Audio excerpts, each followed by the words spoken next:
listen to a radio show on the planet. Even the other stations are tuned in too. 5, 4, 3, 2, 1. We have ignition. Strap in. You're about to listen to The Animal House. Your mother's an animal. Keep the change, you filthy animal. What do you care? You're an animal. You're an animal. Yeah. I'm an animal.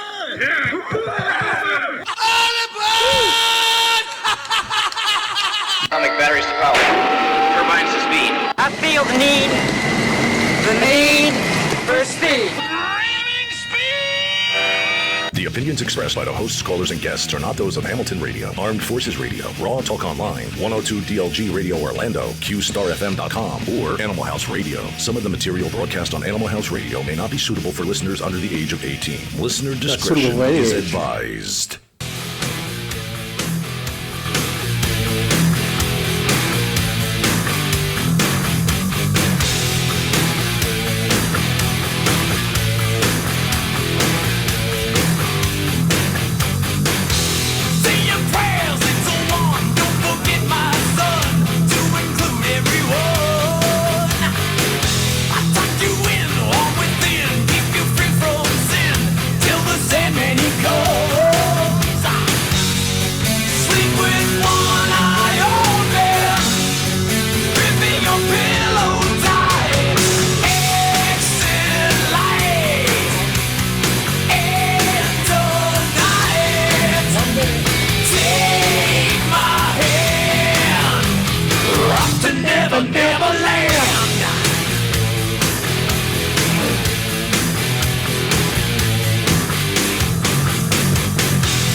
Live from the Theodore Jiggett Studio in downtown Robbinsville, it's the Animal House Radio Show, and here is your host and ours, Carlo Valerio. Yeah! I thought you were going to play the whole album there for a second. What the hell? Yeah, well, you know, good music is good music, you know what I'm saying? Let me write that down. Good music is good music. And anyhow, we got a triple, we're not at the racetrack, but we got a trifecta tonight. We have three stellar guests, one in studio. He came all the way from Staten, Italy, to join us. His name is Paul Palumbo, and he's the owner of La Vita Mia Pizzeria in the Staten Island, in the Annandale, and he's got some good food, and we can't wait to end the show so we could eat. So good night. Thank you. Good night. And we're happy to have him. Joining us at 8 o'clock is Frank Marino, a legendary musician, and who really doesn't grant interviews, so we're lucky to have him. It's a rarity. Yeah, it's quite reclusive. He'll be sorry. And pinch hitting for Gisela Bella tonight is Steve Keller. Hi. Pinch hitting? Yes, I am. You're on deck? Dave Hodge and Tim Eli cannot make it tonight, so we hope they're feeling better.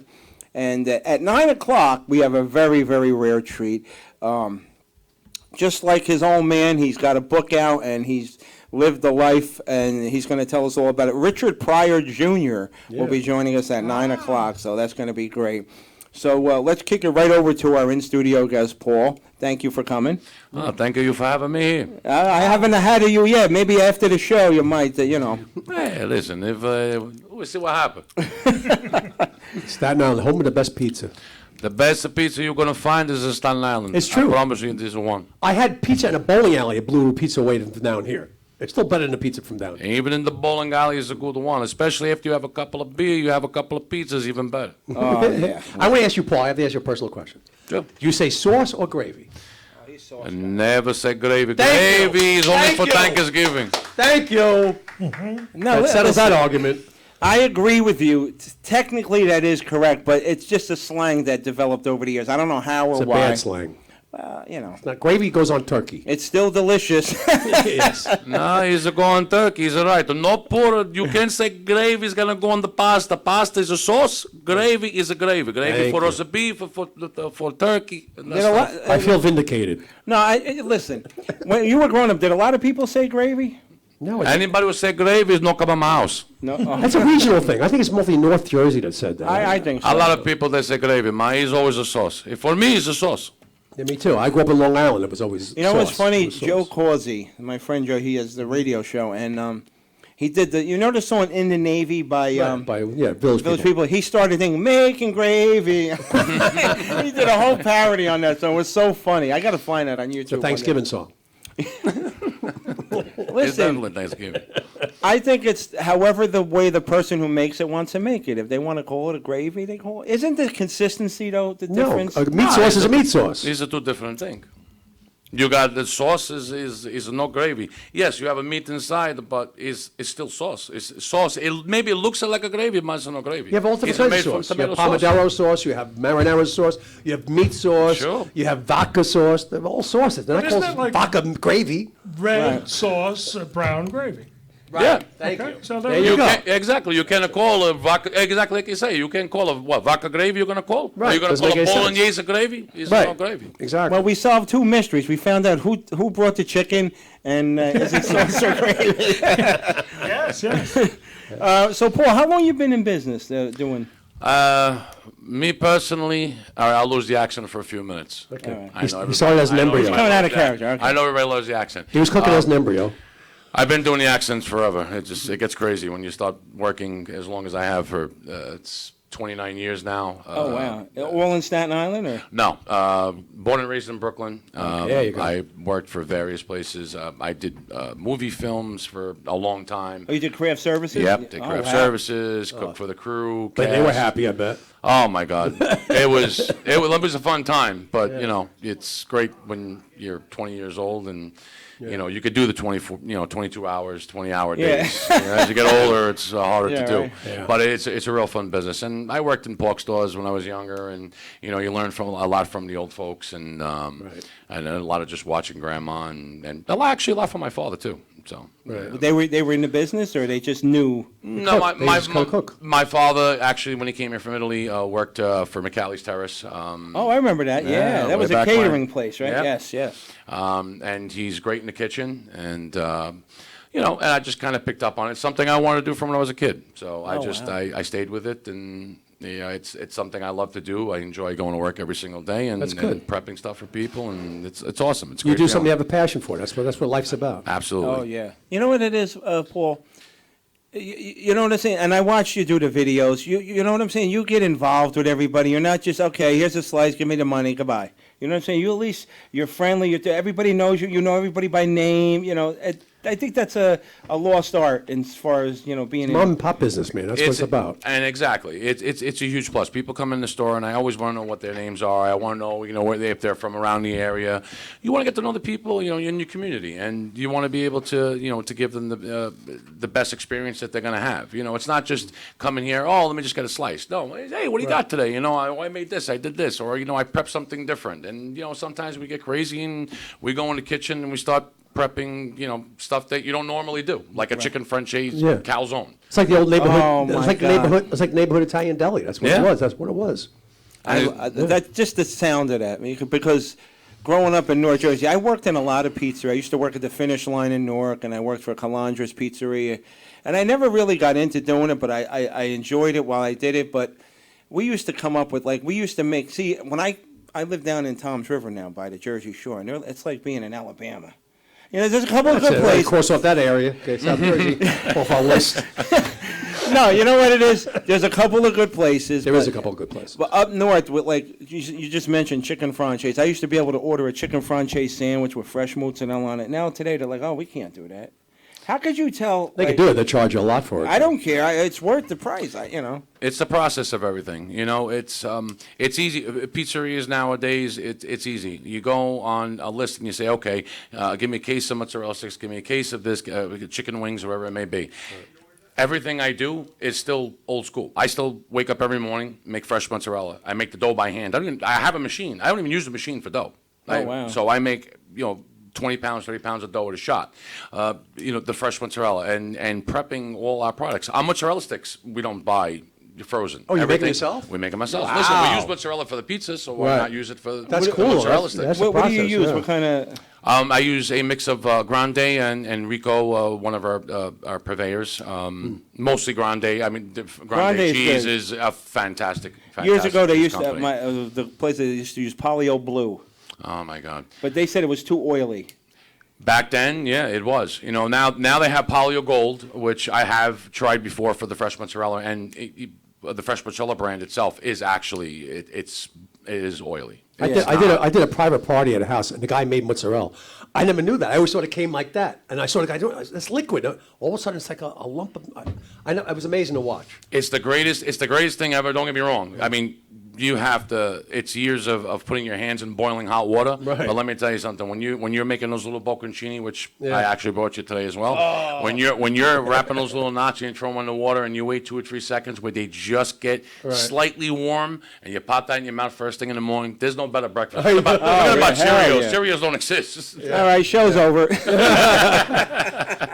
Steve's already on.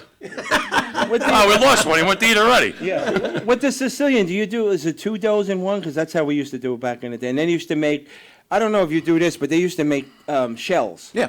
And then just add the sauce and the cheese, because the Sicilian, it would take almost over an It hour rise, if had to you had rise, to do it. I found ways over the years, and I'm sure a lot of places have found ways to do it like the way I do it. If I'm in a rush, I'll take 2 doughs, put them together. You throw them on top of the oven. They'll rise quick, and then do what you got to do. I do make a couple of shells. We do sell a lot of Sicilians. We do a lot of like the L&B style, L&B Spumoni Gardens. Oh, the grandma pizza? Oh my God, they love it. Yeah. So I have to make a lot of shells for that. But otherwise, when I make my dough, I usually I start rising up on the oven and make a couple of shells.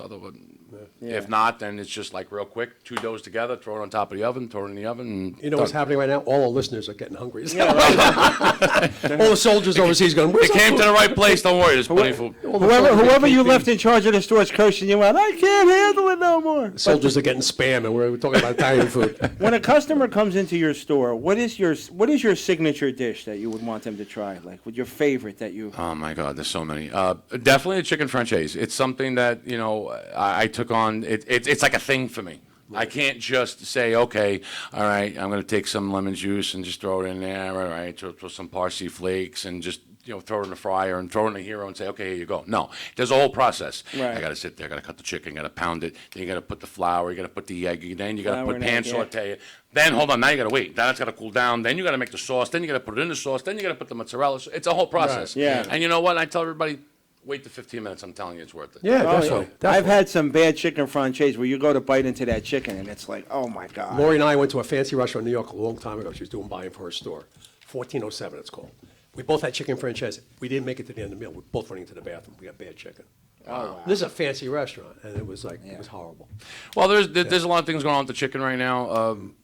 I mean, and I go crazy every single day. I get my cases of chicken in, whether I get, the greatest brand. I can buy Bell & Evans. It doesn't make a difference. Right. You're going to get, they're injecting these chickens with tons of Exactly. steroids. Right. And you're going to get this, it's almost, they call it a disease, where you get these white lines. It's got this toughness to it. No matter how you cut it, no matter what you do to it. Right. Unless you boil and braise it, and then pull Unless it you're growing apart your for own like chicken. chicken soup. Unless you, You can't get rid of it. So a lot of restaurants don't have a choice. It's didn't they're know cutting their that, bottom yeah. line. Yeah, it's. No, we actually had tough thing. bad chicken. It wasn't, this is a long time ago. It was like 15, 20 years ago.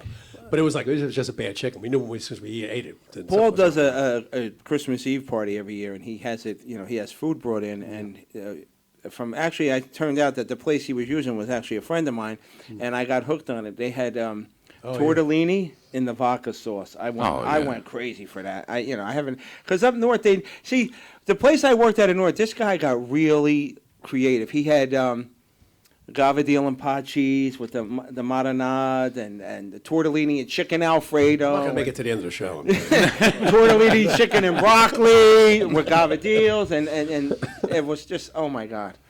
But Give me a good Sicilian pizza. now, Give me the corner. you Give me do the corner. dinners, or is it just basically sandwiches and pizza? We do. Listen, I tell everybody the same thing. They'll look at me like, "What?" I said, "Look, you come in here. Here's my. I can give you a paper menu. All right.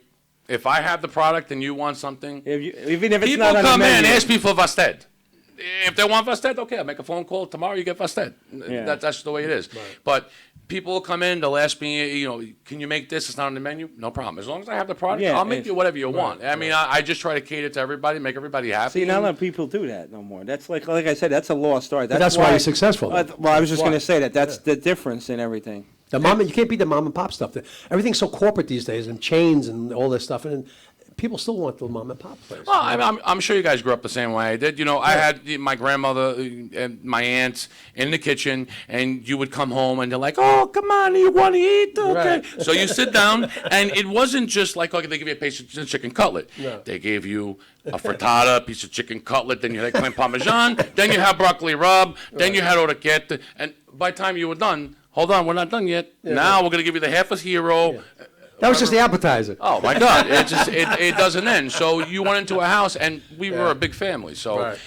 all our cousins, not everybody who didn't like this, who didn't like that. So everybody was always cooking something. Yeah. So Oh, yeah. it was nonstop food. Yeah, that's what we mean. Any excuse growing up to eat. Uncle Pete hit the lottery. Let's eat.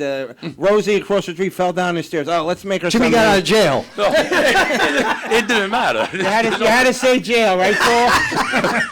You had to shoehorn that in there, right? That was an Now, occasion. This is your daughter, Angelina. Is Yes. this the heir to the throne? Do you have desire to be in that kind of She business? runs everything. She does. Oh, so you're the one that if I say, I'd like to place an order for delivery, that's you? Yeah. Yeah. Do you like to cook too, Angelina? No. No. Oh, she hasn't learned yet, or she? No, she usually just goes. I say hello, la vita mia, and she goes, send me food. No problem. Can you make ice cubes? Yeah. Okay, there you go. Denise, are you part of it too? Yes. Cool. That's his wife who's hiding because she's, typical woman doesn't She's want to taking pictures of herself. She's, she's taking selfies. Oh, is my lipstick smeared? I mean, So what do you like about the business, Angelina? At your age, what do you like? What part of it? Ordering food. Ordering when food? I'm hungry. Choice of menu. now, Paul, if anybody comes in there and you're not there and they get frustrated, you call us. I always carry piano string in the back of my car. No problem. I play piano. I Oh, got plenty of piano. absolutely. I'll make play you a piano. list. I have loads of piano string. Oh boy! So, what did you bring us today? I know you brought us a bunch of stuff. I gave you some simple stuff. I did some basic pinwheels and mozzarella that we do. We make them fresh every day. Everybody loves pepperoni pinwheels, so I had to bring those. Everybody likes mozzarella. I made the bocconcini this morning. Oh, man. Nice. They were still warm when they got here. They're so warm. my God. I Then felt it. there you go. You know what I've been craving lately? Rice balls for some reason. My girlfriend makes. Step on the best. rake. I don't make those. You don't really? No. Of what? Well, how come now? I never made a rice bowl in my life. I don't like rice balls. Nah, don't worry about it. You got about 15 of them out there. I I make rice balls. We make a lot of rice balls. Now you do a lot of vignettes and stuff while you're at work, and you do a lot of songs. And what kind of songs you sing? Oh my God, everything you can imagine, from Elvis Presley, Frank Sinatra, to we can go into Sanremo, Massimo Ranieri, and Toto Cotugno. And Oh, you Toto name it. Cotugno. How about what's his name? What's my favorite? Jerry Hale. No, the one that sings. I can't think of his name. It'll come to me. What name of song? Notte Rosa. Notte Rosa. What the hell is his name too? I can't think of his name. Oh my God. Dick Damone? No, he's a. You believe I'm having I have an idea. Non dementica. It means don't forget. Now, your yeah, that's in it. What were you, Nobili Don, Sicilian? Or? I'm actually from Mola di Bari. Oh, okay. My ex-girlfriend was Barese. Yep. Yeah. Small little town. I personally am not from Mola, of course. My mother was the only one born here. All her rest of her brothers and sisters in Mola. Right. My father, his sisters in Mola. Yeah, give it. What would you like me to Give say? us a couple of tunes there, Spider. Like Anything. Give us some like American. Shut Up Your Face. Give us a little. That's a good song. How about Lou Monte? Lou Monte. Yeah. I eat Anta pasta twice just because she's so nice, Angelina. Angelina. I sing that song all the time, you know. Do you believe I can't remember the name of this guy that sings the song? It's really. It'll come to you as we're on the way home. Yeah, exactly. You can email him tomorrow. Oh, Umberto Tozzi. Oh, Umberto Tossi's. Yeah. You got a lot of songs. Which one? Well, the one song I liked he sang was Notte Rosa. It was a real, it's like Notte Rosa. And then I liked the other one, Bona Dominica, by Anthony. I don't remember that one at all. And Antonio, can't think of his Sabata. name. No, Sabata. Yeah, but my girl knows all these names because she's Sicilian. She knows everything. Her father is Mario D'Amico, the singer. Mario D'Amico. From 18th Avenue. Probably owes you money. Oh. Well, he's from 18th Avenue. I probably definitely know. I grew up on that avenue forever. Yeah, my grandparents were from Palermo, Sicily. Oh, Palermo, yeah. That's my grandparents. Wow. One more, hon. Do one more song. Come on. Come on, give us a song. Do one more nice She's like the director. She's in the back of the room. By the way, it's her birthday today, so I get to sing a happy birthday. It's birthday. Happy birthday. Happy birthday to you. Happy birthday to you. Happy birthday, I love you. Happy birthday to you. Oh, that's a nice. See? I single for you. Yeah. You're welcome. He's trying to. He said that's it. There's no car in the driveway. That's the extent of your All I birthday. can say, Paul, is enjoy your ride home. We brought you dinner. There you go. Oh, that's great. But it's a fun business. But you have to You have to like people. You have to like people because you're dealing with You have to them. like people, and this business is for me, the way I see it, it's a dying business. It's not, what I do as far as like even, because we're kind of like that slash pizzeria, slash pork store, slash whatever you want to eat, I'll make for you. It's kind of hard, nobody really gets up and makes fresh mozzarella in the morning anymore. Yeah. You're not doing stuff by hand. A lot of stuff is Right. pre-purchased, and not that. And don't get me wrong, I'm not taking away from any of the chefs. I know plenty of chefs in Manhattan and other places that do a wonderful job in their restaurants, and they're doing everything from scratch. But it's a dying business. It's It not, is, yeah, it is. it's not what it used to be. Like I said, everything's becoming chains, man. It's horrible. Yeah, you know what?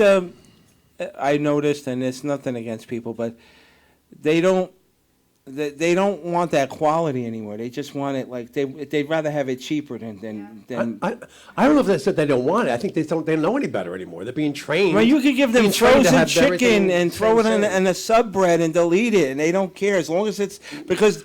There used to be a pizzeria where I grew up. After I left that neighborhood, he used to give you like a chicken parm sandwich like this for like $5, and everybody was. But it wasn't. It was okay, but it wasn't nothing like I'm sure that Paul could give you. But because and I think just people they sacrificed quality for cheap. For cheapness. Yeah, That's why they go to Wawa for Hoagie Fest. Holy fest. Yeah.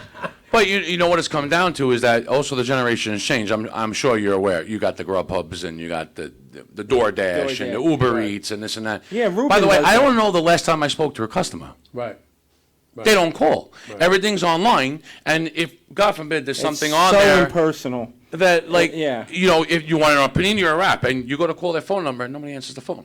So And it's Angelina like, keeps hanging up on people. No, Yeah. she does it all the time. No, she's too busy on Instagram to answer the phone. But the way of the world has completely changed. It's not like it used to be. Nobody's really coming in there and ordering like back in the day. Oh, give me a quarter pound of prosciutto, give me a quarter pound, half a pound. Right. It's not like that No, now. it really is. They do people everything aren't even doing online. that. Just boop boop boop, they're done. They put a Listen. credit card in, they're done. I'm all for the technology, but I used to like that interaction. You know what I'm saying? I have a friend that has an Italian deli in Tom's River, and he's kicking ass because people aren't Scala? used to it down there. Oh, Scala? He's like Scala. Yeah. Chala. That was a place that we passed on the way to Fisher to Boulevard. Lisa's. Yeah. Yeah. But that's why people still come in to us because they're so happy that Exactly. they Yeah. see that he still gets up and he still makes his own fresh bread every day. Yeah. Oh, We wow. don't even buy bread.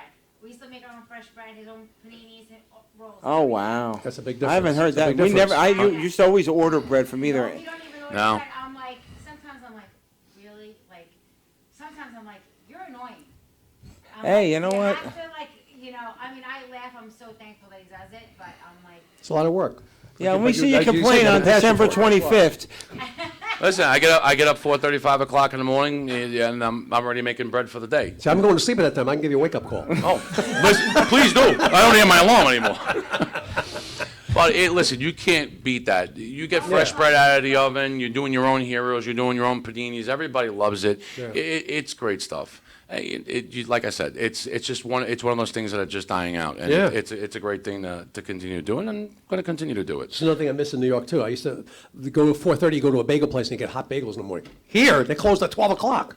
Oh, my God. It's It's ridiculous. so different out here. Yeah, it's- in Newark, we used to great. go, like, we were up all hours of the night, and when we wanted something to eat, I mean, after a always while, something. you get tired of the diner, so we used to go to Calandra's Bakery and knock on the back door, and we used to buy the hot bread from them right then and there, and just Oh, like, my God. It was so Yeah. oh, my God, Yeah. you have no idea. It's hard to find that anymore. Like you said, it's a dying art. And then, you know what else bothers me, Paul? And listen, I'm not saying this because I'm anti this or that, but I don't like the wannabes that want to open up pizzerias, like all these Albanians, and get out. Go. There's a lot. There's a lot. Yeah, and they think like they purport themselves to be these, That's also completely changed. A lot of the pizzerias now, and a lot of people I do know are from that descent, and nothing towards them, but it's not like it used to be. You don't have the old little. Listen, there's a pizzeria. I hope he's watching. He's been around forever. Mike's Pizzeria in Brooklyn. He's across the street from St. Dominic's Church, and I grew up there from forever. He's still there now, still making pizza. Right. I mean, and we're talking 40, almost 50 years. Yeah. It's crazy. Yeah. You don't find that You don't find it anymore. anymore. Most people just open a pizza place, they build it up, and they sell it, move on to the next That's one. it. But that's what they're doing now. Right. Years ago, at least Right. people stayed stayed for there. those longevity. Yeah. But, and then people unfortunately pass away and pass on, and that's what happens. People, it was about actually having, the interaction, the life and everything, but now it's just about. Yeah, it's completely different. Where did Keller go? Oh. Hey, Gene, could you do me a favor and check the feed on Facebook? I think we got knocked off. I took care of it. Okay. Okay, thank you. Why'd you hand me a note if you're going to yell it out? I didn't know he wasn't there. That's Hey, fine. Gene, can you check the feed on Facebook? That's funny. But in a few minutes, we're going to get Frank Marino on the line, and we're going to speak to him. And but you know what, Paul? I noticed as much as you enjoy the customers, there are always that little handful that always got to test you. Well, that's the public. You can't do anything about that. I used to get that one person that used to just annoy me, and I was like, but I used to bite my tongue. That's but- like the joke about the Long because Island the guy duck. that owned the place would have put me in a pine box. That's the Long Island joke. You know Long what? Island duck joke, remember? You can't, listen, people are people, no matter what you do, Yeah. you have your good ones, you have your bad ones. I'm not saying anybody's bad, but Right. there's nothing you can do about it. People can nitpick, and listen, when I was a kid, working in 18th Avenue, even worked at the Children's Zone by a pork store, you clean all the machines. Now it's like 5 to 7, you're ready to go home. It's been a long day. Right. And then somebody comes 5 in. minutes too, And you're yeah. like, signore, fammi un favore, I need the half a pound, no, make a quarter pound of pastrami, Yeah. You gotta list and this then all. Yeah. I need a quarter pound of liverwurst. The worst things you could possibly slice on the slicer to have to clean them. And I would just look at him and says, you need a quarter pound of liverwurst? Yeah, my cat is hungry. Your Come cat? back. Yeah. I gotta feed the cat? Okay. We'll be open again what- tomorrow. We'll be open tomorrow again at 8 o'clock. And it's funny you should say that because I used to Happens work all the at time. A&S in New Jersey for Tony Frucci. He used to do everything with and sure as shit, like 5 minutes too, you get these little old ladies coming in, and I think her name was actually she was a nun. But because the church was right behind her, Sister a nun. Rosina, it's just not just her, but everybody would come in and they would just order the worst things you could possibly order to make you have to clean up all over again. Yep. It's not like they just want it like something simple like ham. You could, So he said to her, "What do you want?" She goes, "None." Listen, it's part of the business. You got to take the good with the bad. Oh, yeah, That listen. happens at my wife's store. Same thing. Customer's People a come in like customer, 5 no minutes, matter. too. Yeah. Exactly. They do every time. Listen, customer's a customer. At the end of the day, you do what you got to do. And, it's we're still running a business, and you want to make everybody happy. And unfortunately, listen, if you're out there, don't come at 5 to 10. I'm telling you now. Yeah. You're not getting in. You're not gonna get in. Maybe if you're lucky, if you say nice, I give you the smaller pizza, not the big one. We'll slide under the door. That's it. Right through the little slit. There you go. It's a nice thin slice. There you go. We used to have a guy that come in, like, at a certain hour, the boss would take the leftover pizza and just sell it for, like 50 cents a slice. Give it away. Yeah. Nah, I give it to him. Yeah, well, you're going to throw it away anyway. And then he would come in at when it was 50 cents, and then he would buy like 4 or 5 slices. And what are you going to do? It was an old man, but I used to give it to him. But You remember the Long Island duck joke? No. You don't remember that?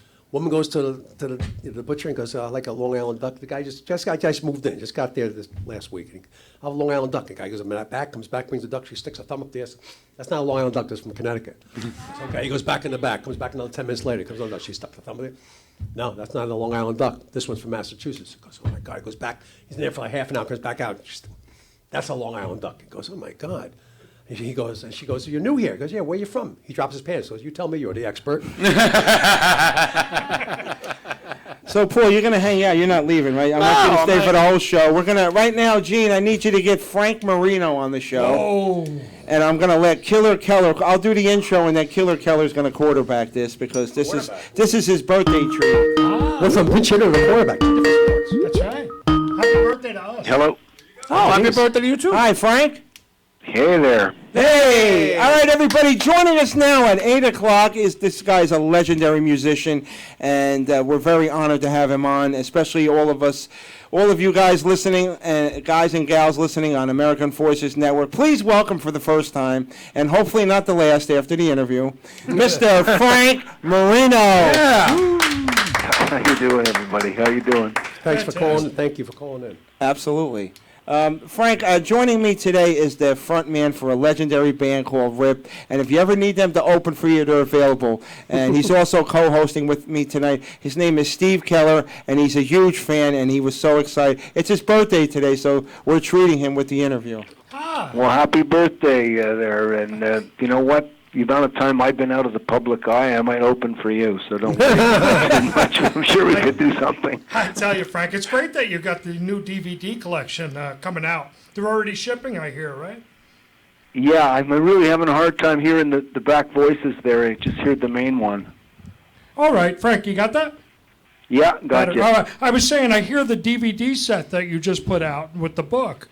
It's already shipping? Yeah, it's shipping, and it's.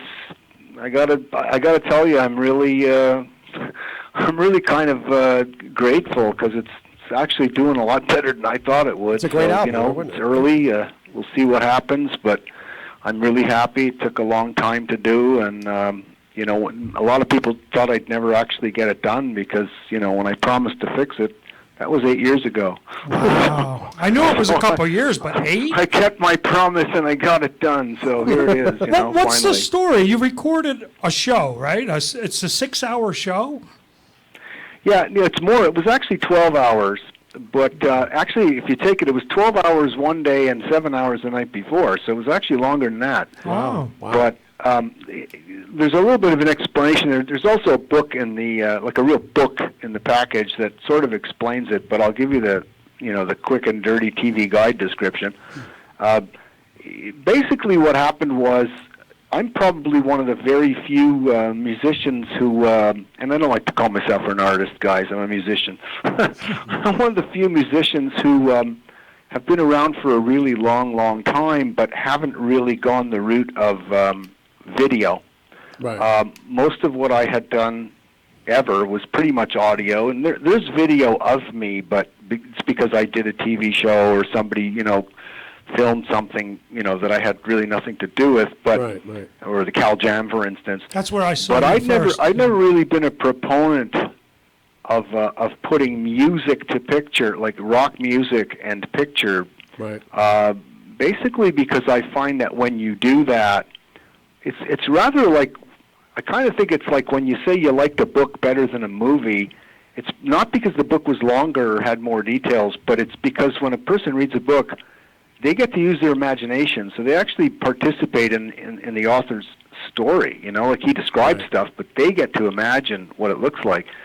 And when you see a movie, you don't imagine anything unless it's full of CGI.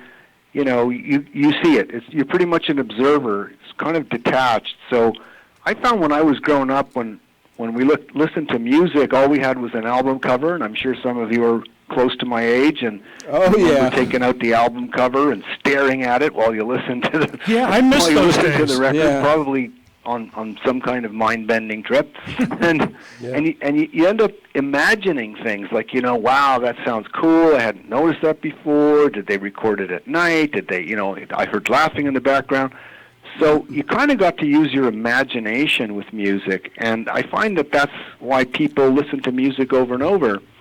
And I thought, when you put music, when you put a video of a guy doing his music, it kind of turns them into a bit of an observer rather than a participant. So I was kind of always against doing videos for that reason, because I think it detaches the audience.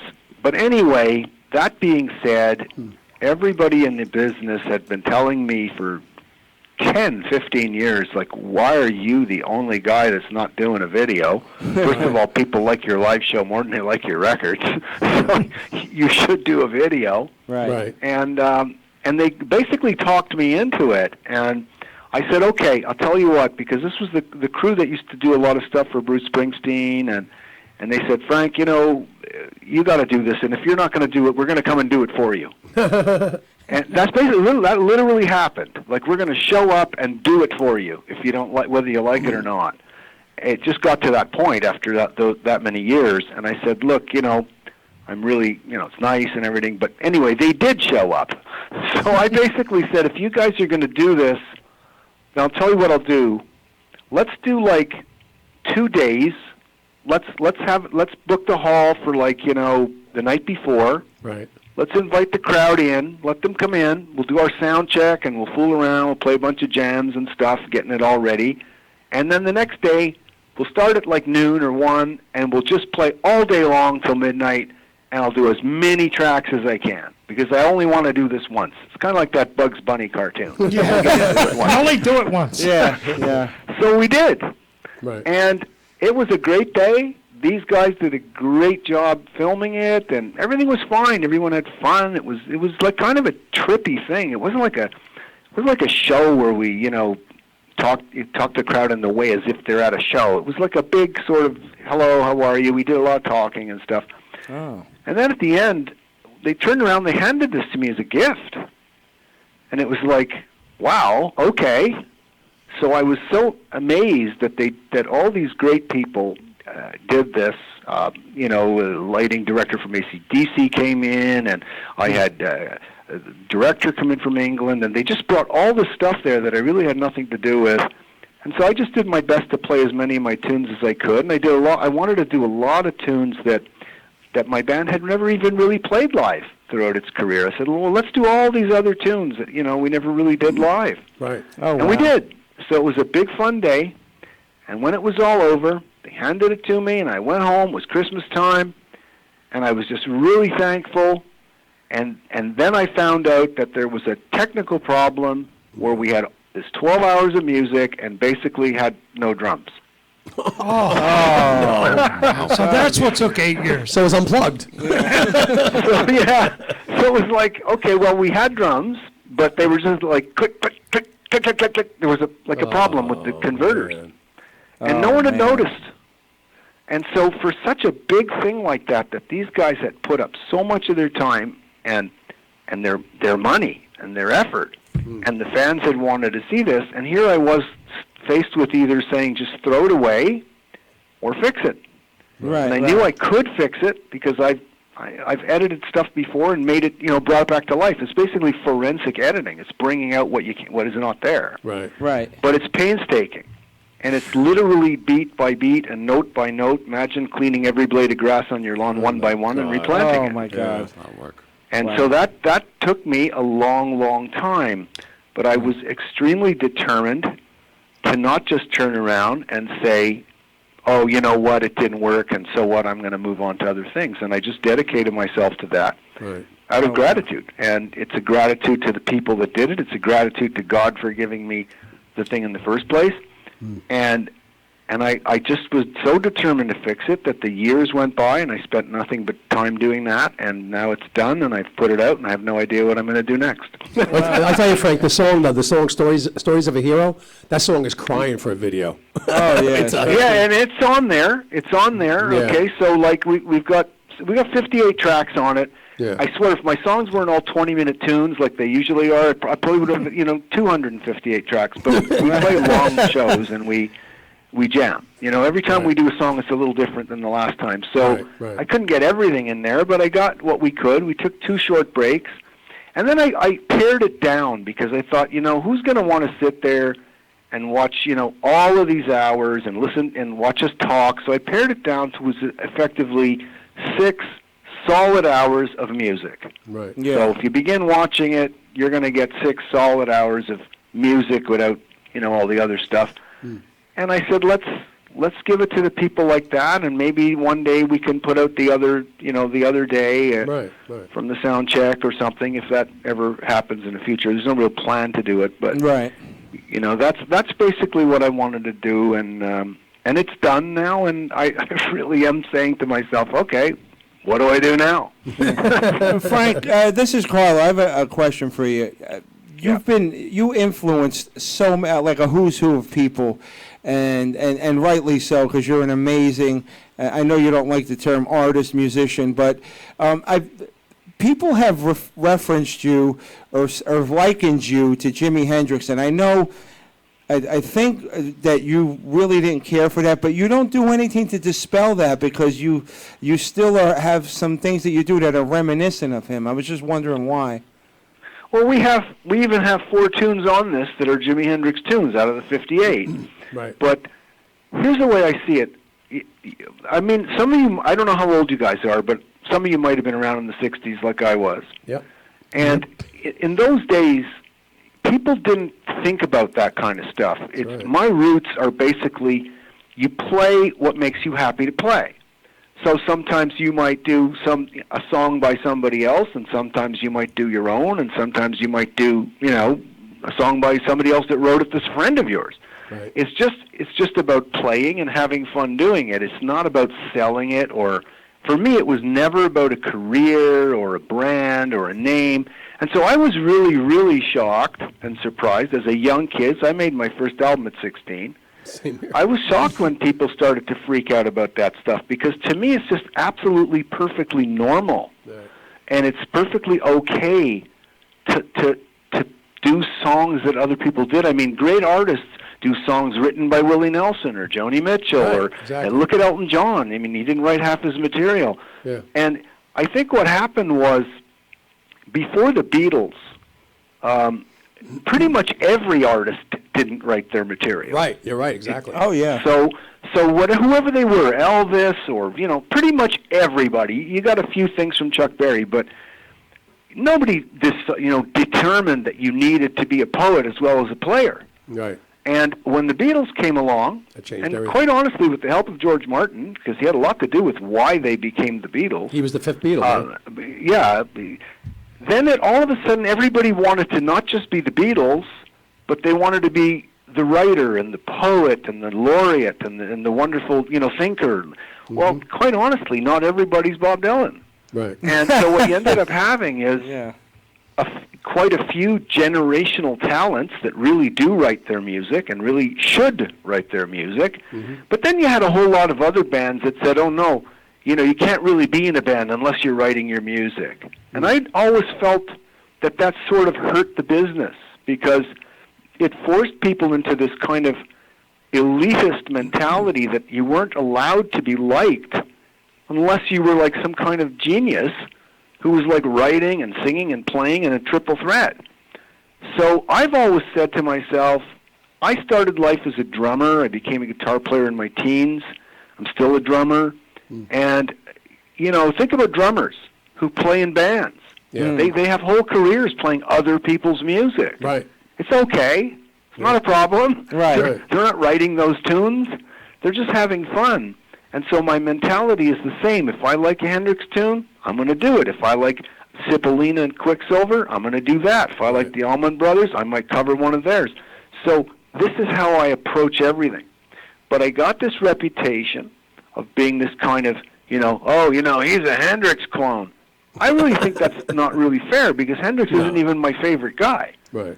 But I just happen to understand that kind of music because of my background, and I happen to think it's really good. I think Hendrix was a genuine generational talent. Right. One of those few that come along, Stevie Wonder, Jimi Hendrix, Simon and Garfunkel, or Paul Simon, from all kinds of generations of music that really influence a giant generation that never wears out. Right. He was one of those, let's face it. Yeah, he definitely was.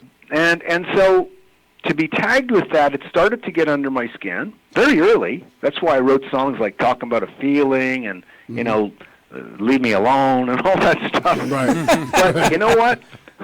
I basically worked my way through it, and for the great part of the 70s, I actually stopped even covering some Hendrix tunes when I was playing live after a while. I started doing Johnny Winter, when I wanted to cover a tune, I'd do Johnny Be Good, or I'd do King Bee, or I'd do something like that. But it just never stopped. It just never stopped, and I'm okay with it, but I guess it was meant to be, kind of like the first guy through the door gets the fistful of brick. Yeah, plus it's the nature of the business. They like to pigeonhole everybody. Everybody wants to pigeonhole everybody. Yeah, let's face it. Here's a 16-year-old kid. It was 1971. 71. Hendrix just died. All of a sudden, this kid is out there playing Hendrix tunes. It's like, who does he think he is type of thing. To boot, where do I come from? I'm 15, 16 years old. I'm a Canadian kid. And I'm playing this because I'm like that guy on Bugs Bunny that walks off the cliff and doesn't know that he's standing on air until they point. They look down, Yeah. But I'll tell you a funny story about the Jimi Hendrix thing. I was a drummer, and when I grew up, I loved Buddy Rich and a lot of jazz and swing. Gene Krupa. And I always wanted to be a drummer. And there was this band called the Soft Machine. Yeah, I remember They had that. a really cool drummer that did drum solos, and they were opening for Jimi Hendrix in 1968 in the city where I live, Montreal.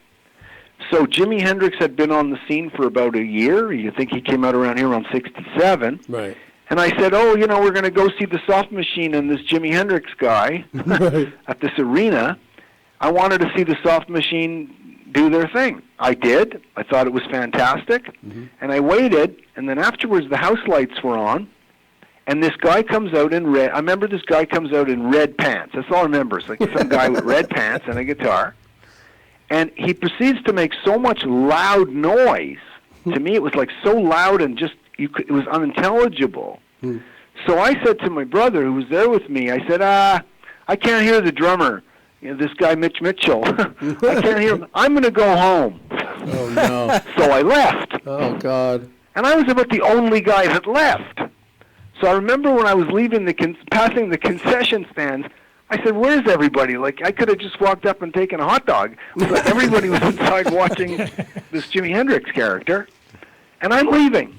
Well, that was the end of that. Many years later, when the name kept coming back and kept coming back and kept coming back, and I really got to like Jimi Hendrix, I remember thinking, man, it's like that guy said, I'll make sure you never forget my name for walking out on me, man.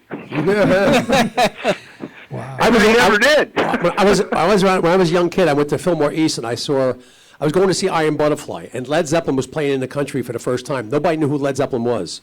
And Bill Graham came out and said, here's a new band from England, Led Zeppelin. We're all going, oh, man, we got to listen to this band. After the first song, it was like, Iron who? Yeah, right. That's what happened. Yeah. And that's okay. It's like, that's okay. That's what it was all about. If you remember that. You remember that it was all about your own personal involvement with it. Yeah. It wasn't like an observation thing. You never sat there feeling like you were going to, critique what they're doing. No. You just got involved. You said, "Wow, this is cool." You felt part of something. Yeah. Frank, and it's still that way for us. Right. Frank, let me ask you. I mean, I grew up like classic rock, heavy metal, and on into the '80s was my favorite decade. One of the bands I used to listen to when I was younger was April Wine, and I was on YouTube the other day, and I saw their song "So Sad." How did you wind up on an April Wine record? Well, actually, it's called "So Bad." So Bad. Okay. So close. But what happens is Miles, who runs April Wine, the leader and singer and everything of April Wine, I knew him from way back. So when we were starting in 70, 71, 69, 70. Miles was also over in Montreal trying to get his band going, and that's when I kind of got to know the guys from April Wine. So years later, when I was doing my thing and they were doing their thing, they were still doing a lot of Canadian stuff, and I had been signed to an American label. Right. At that point, Miles said, why don't we ask Frank to come in and, we have this tune that sounds like Frank would fit on it. And so they said, Frank, you want to come in and play on one of our tracks? I says, yeah, sure. So I went in. I mean, I'll play with anybody. Right. Anytime. It's just fun. And I did, and it ended up being on their record. And I've since done a few other things for Miles. He did a blues album, I think, a couple of years ago. He put out his own blues record, and he asked me to play a blues tune on it, and I did. Cool. It's just, we're all just friends. Right. And I think somehow, our industry lost that. What bothered me throughout the 70s, because, I believed like in the whole Woodstock thing, right? So I'm coming from that Woodstock generation. Right. And then I get into the music business in the 70s. And as the years go by, I begin to see that it ain't Woodstock. Like, something's different about it. It's more visual. People are using, smoke bombs, and they're using, pyrotechnics. They're doing a lot of things to get people excited that aren't necessarily musical. Right. And we never called, you remember, they were never called shows. Right. They were called concerts. Right. Remember? Right. Are you going to the Zeppelin concert? Right. That's what people would say. They would say the show. Mm-hmm. So the show kind of took over. It went from being a concert, a listening event, to being a visual event. And then when that didn't work as well anymore, it became a spectacle. And then, the visuals got more and more and more. And then guys started doing crap with their hair and makeup. And it became so visual that people lost the idea that there's music there. Yeah, the music is kind of like a background for it now. Right. And so I was just really, as a guy from where I came from, I don't know, I'm going to give someone this DVD. They're going to watch it. Yeah, and it's good, and I think it's great, and the music is great, and the sound is great. But how many times are they going to watch it? If they're going to watch it a few times. But if you give them the audio, it's going to be on their earbuds, it's going to be in their iPads, it's going to be in their car. Right. It's music. It's the background of your life. That's interesting. It's not just the background of a single video. Right. It's That's why So music's we've universal. lost that somewhere. Yeah. People have lost that. It's funny you said that about the concerts, because I remember being able to get like a front row seat for $15. Not anymore. Well, yeah, but see, what's that all about? Like, I tell my friends in the business all the time, look, I'm a bit of an iconoclast, guys, okay? So I'm, full disclosure here. People in our business don't necessarily like me to talk about our business because I sometimes tell it a little bit like it is. I have no compunction against telling the truth. Right. I love the truth. And so I'll just say what it is.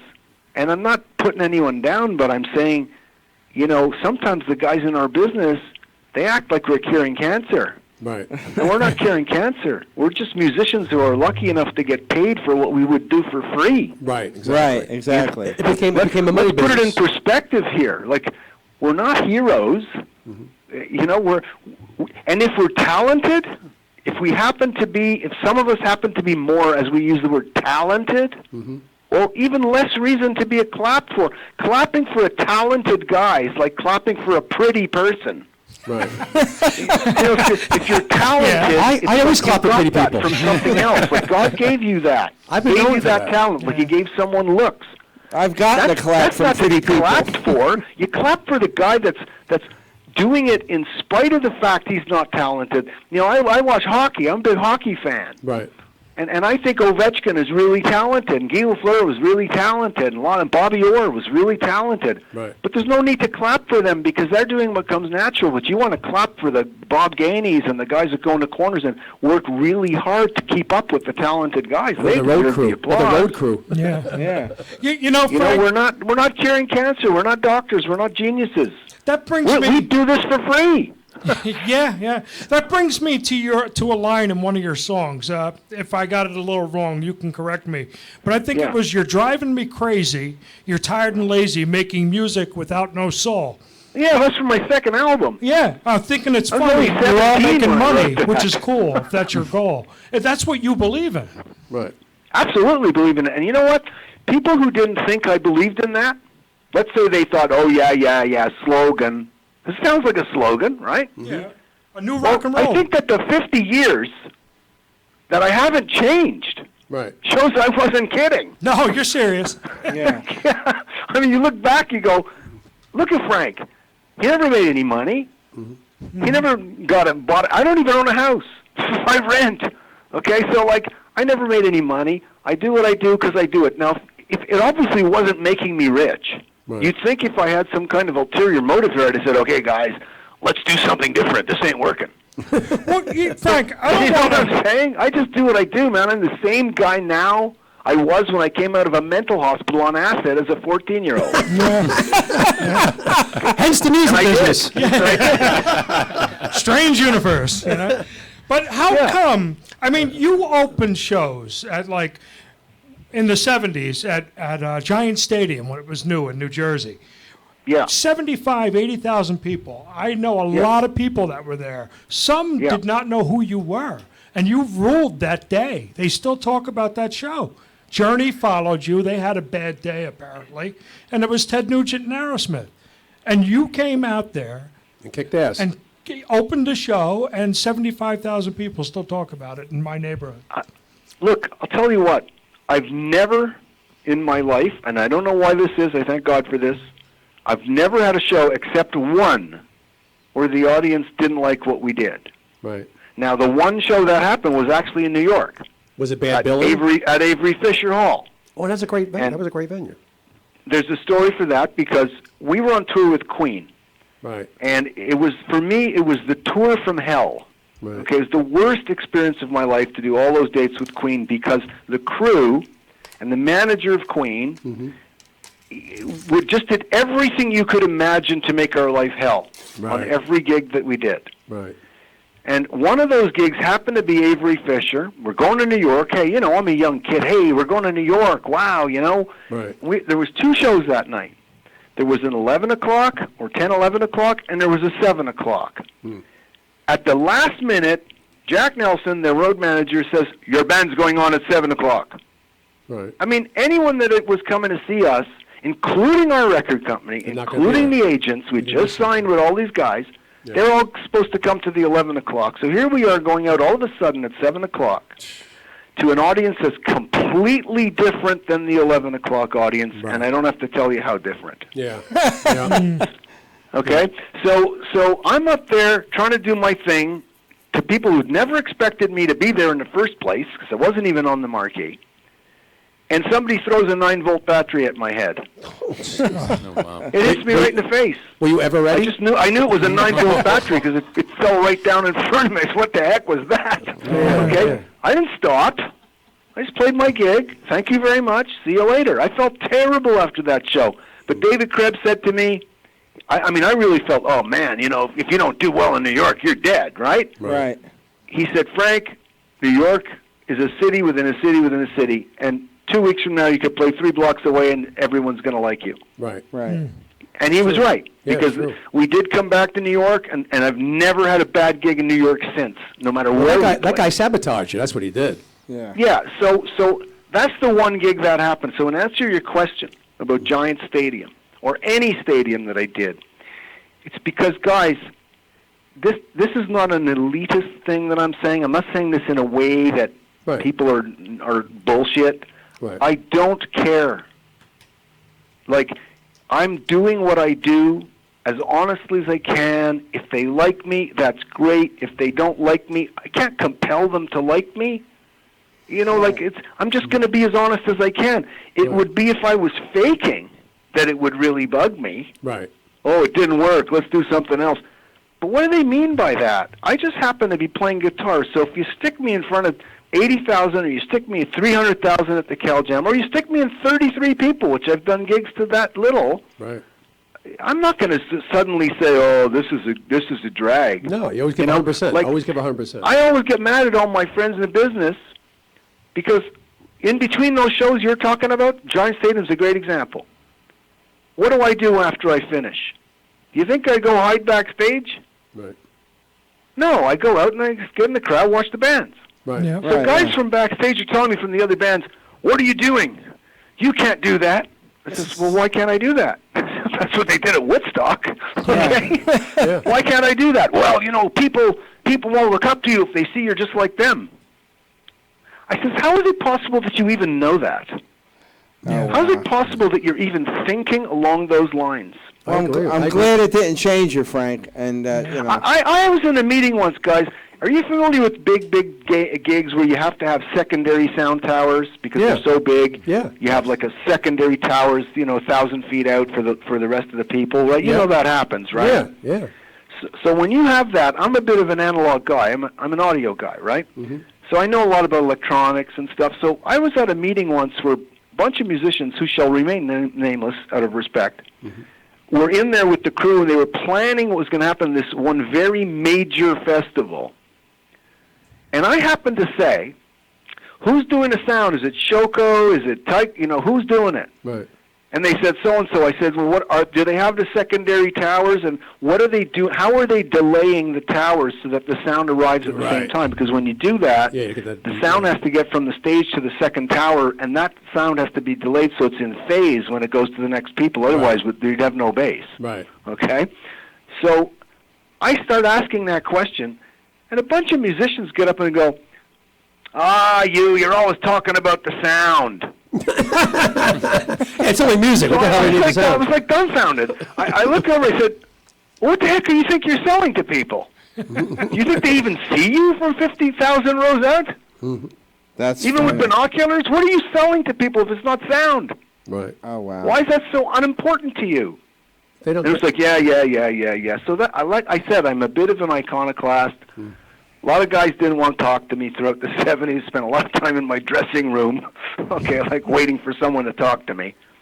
And I just didn't change. I'm still the same guy that did Maxoom when I was 16 and that thinks the same way, and I'll always be that.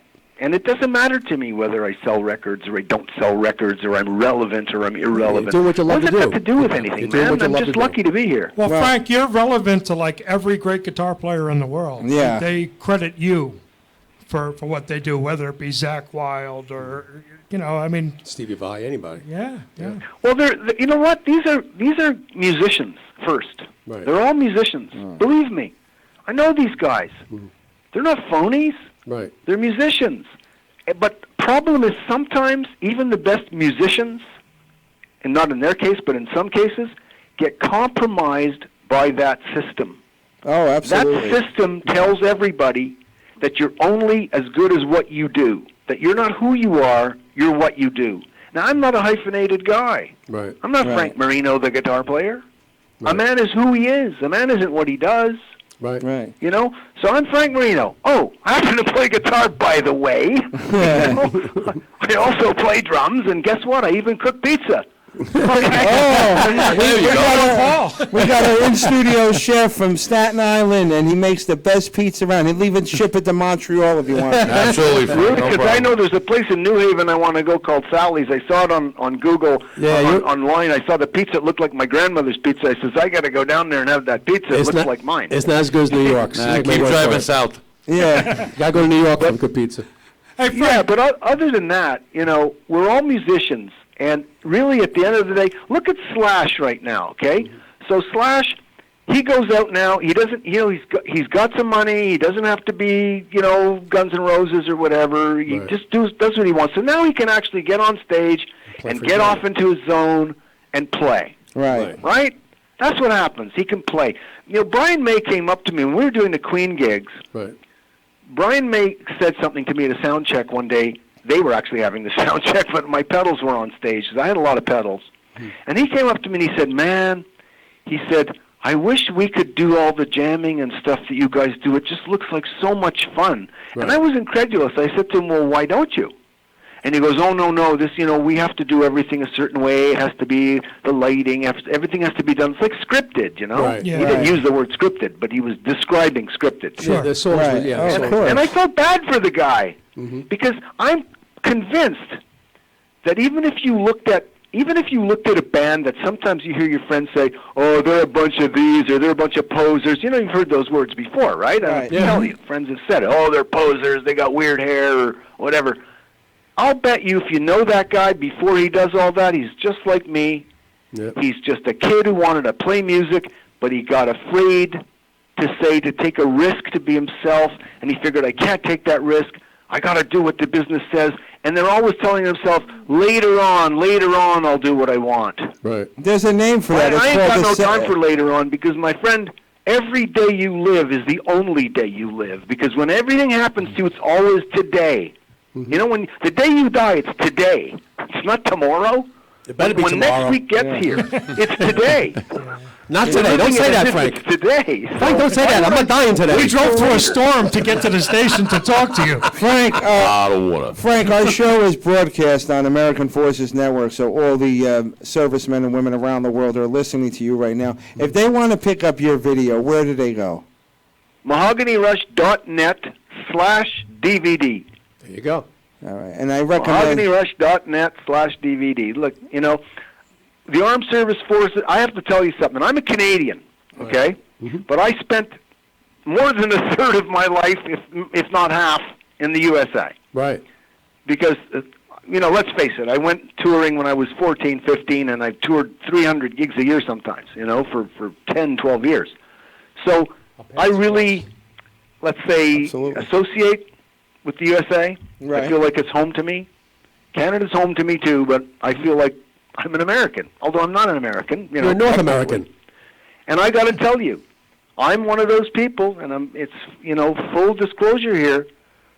I really, really respect your servicemen and women. Right. Well, I appreciate I'm not that. saying that as listen, I don't lie about shit. Oh, excuse me, not allowed to swear. You can swear. You can Oh, swear. yeah, we're uncensored. It's Don't worry internet. about it. But I you mean it. I mean that seriously. Because, you know, for these people to do what they do and go out and do that when they don't have to, and sometimes it's pretty thankless. I had a lot of friends that came back from Vietnam, and they were spit on and yelled at and called names. Oh, yeah. Yep, I they think went I knew these guys. They weren't baby killers. Right. They weren't. Right. You know, but the press sometimes gets a little bit crazy, especially these days, and it says things about people and it turns people against one another Yep. because it gets clickbait, because it makes money. It's all about that. They're all looking out for their bottom line, and they'll say anything and do anything and tar anyone as long as they can get the clickbait. And believe me, all of those people are laughing in mansions. Yeah. Well, Frank... The media is owned, Frank. They're owned. No kidding. I tell you, Frank, you are an amazing performer, and I hope to meet you one day. I wish we had more time with I you, gotta but say one thing to him, though. but I want to do it down the road if we can get a part two with you, because there's so many questions that we still There really is. I got a whole bunch. But, Frank, I want to thank you. It's Killer Keller here. Thank you for spending your time with us, and I can't wait to get my DVD. It's en route, so any day now. I gotta say something to him. I used to be I think our paths have crossed, Frank. I started the same thing. I started as a musician when I was 16. I was on RCA, and we used to tour through the Midwest, and our paths have crossed. I used to be in a band called Stark Naked, and we used to cross in the Midwest a lot of times at rest stops. Really? Yes. Have I met you? I think we met a long time ago. I can remember meeting Mahogany Rush, but I don't remember the names of the people. But I'm sure our paths have crossed, because I used to tour around the same time, in the 70s. Where are you from, man? Sound like you're from New York. I am originally from New York, but I lived down here. I've been down the Jersey Shore now since 1982. But I used to be in a band Stark Naked, then I was in a band called Salty Dog, and then I became a comedian. So I've been doing comedy all these years. But I love comedy, man. Yeah, comedy is my go-to thing besides music. it's a natural That's what I progression love for comedy. musicians to become comedians. We're all nuts. I just happen to love Bill Burr, so a lot of guys might say I got a problem with that, but I like Bill Burr. I think Yeah, he's Bill Burr's good. He's fun. Really pushes the envelope. Okay. Hey, Frank, can you do us a favor? Do a station ID before you leave? Yeah. What do you want me to say? Just introduce yourself and then say you're listening to the Animal House Radio Show on the Hamilton Radio Network. I know it's a lot to say, but if you can remember. Yeah. Okay. I'll try to remember it. Introduce yourself. Say Animal Tell House me Radio when. Show. The Animal House Radio Show on the Hamilton Radio Network. Hi, this is Frank Marino. You're listening to the Animal House Radio Show on the Hamilton Network. Did I say that right? Perfect. Yeah. Frank, Was it the Hamilton Radio Network or the Hamilton Either way. Network? It works either way.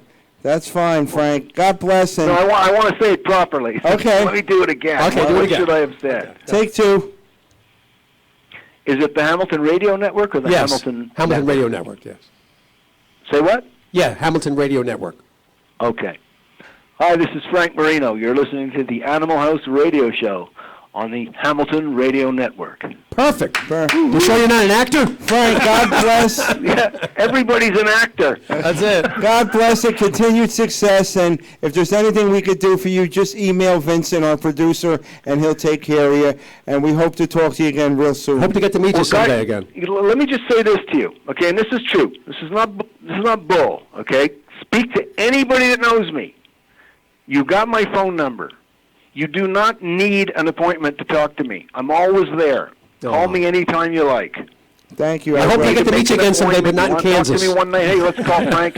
I'll talk to you. I'll talk to you for as long as you like. Absolutely, Thank you, Frank, because I do have more questions, and I'll see you on the road. We did meet before at B.B. King's in New York City a few years back, and you were most gracious. Really? Yeah. You were there with your family, your little girl at the time, and I sat down with you for a couple hours after the show, and that was very cool of you. Well, am I the same guy you saw then?